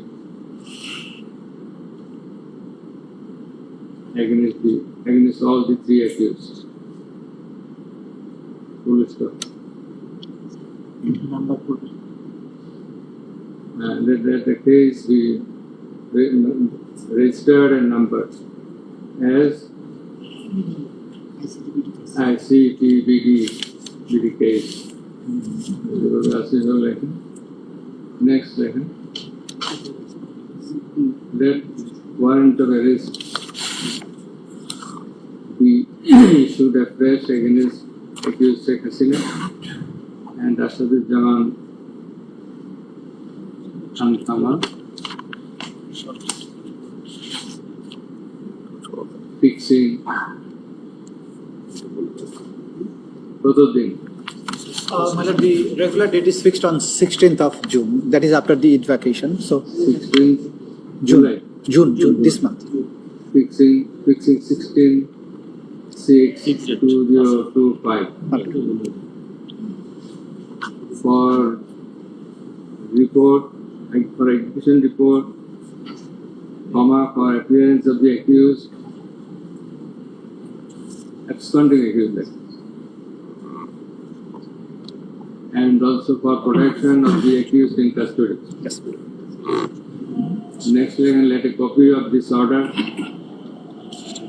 Let the warrant of arrest, inclusive of a copy of this order, be transmitted to the Inspector General of Police for doing the needful for causing arrest of the accused, absconding accused, for causing arrest of the absconding accused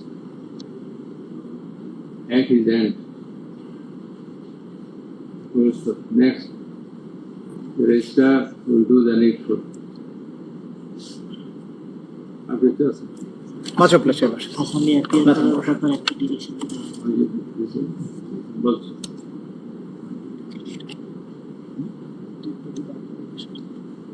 নাম ঠিকানাগুলো দেখে মানে ওই অফেন্সের বর্ণনাটা যেখানে আসছে মানে ওইখানে ওই লাশ বার্নিং এর বিষয়টা বোধহয় একটু বাদ পড়ে গেছে, ওইটা একটু যাতে অ্যাড হয়ে যায়। কোন জায়গায় অফেন্সটা ক্যাটাগরিক্যালি কমিটেড ফার্স্টে চার্জের কথা এটা এডিট করার সময় মাচ অবলাইজড ইউর লর্ডশিপস, যদি main order much obliged, thank you very much much obliged, Your Lordships. My Lord, I am grateful to one of our learned member of this tribunal. My Lord. He is very sick, I know.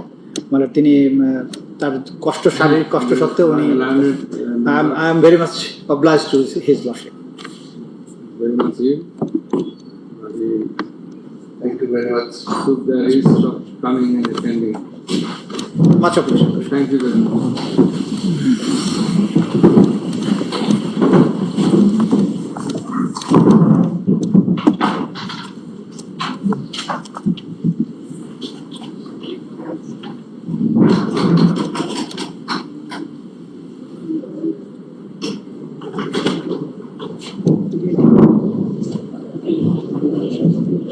Close করে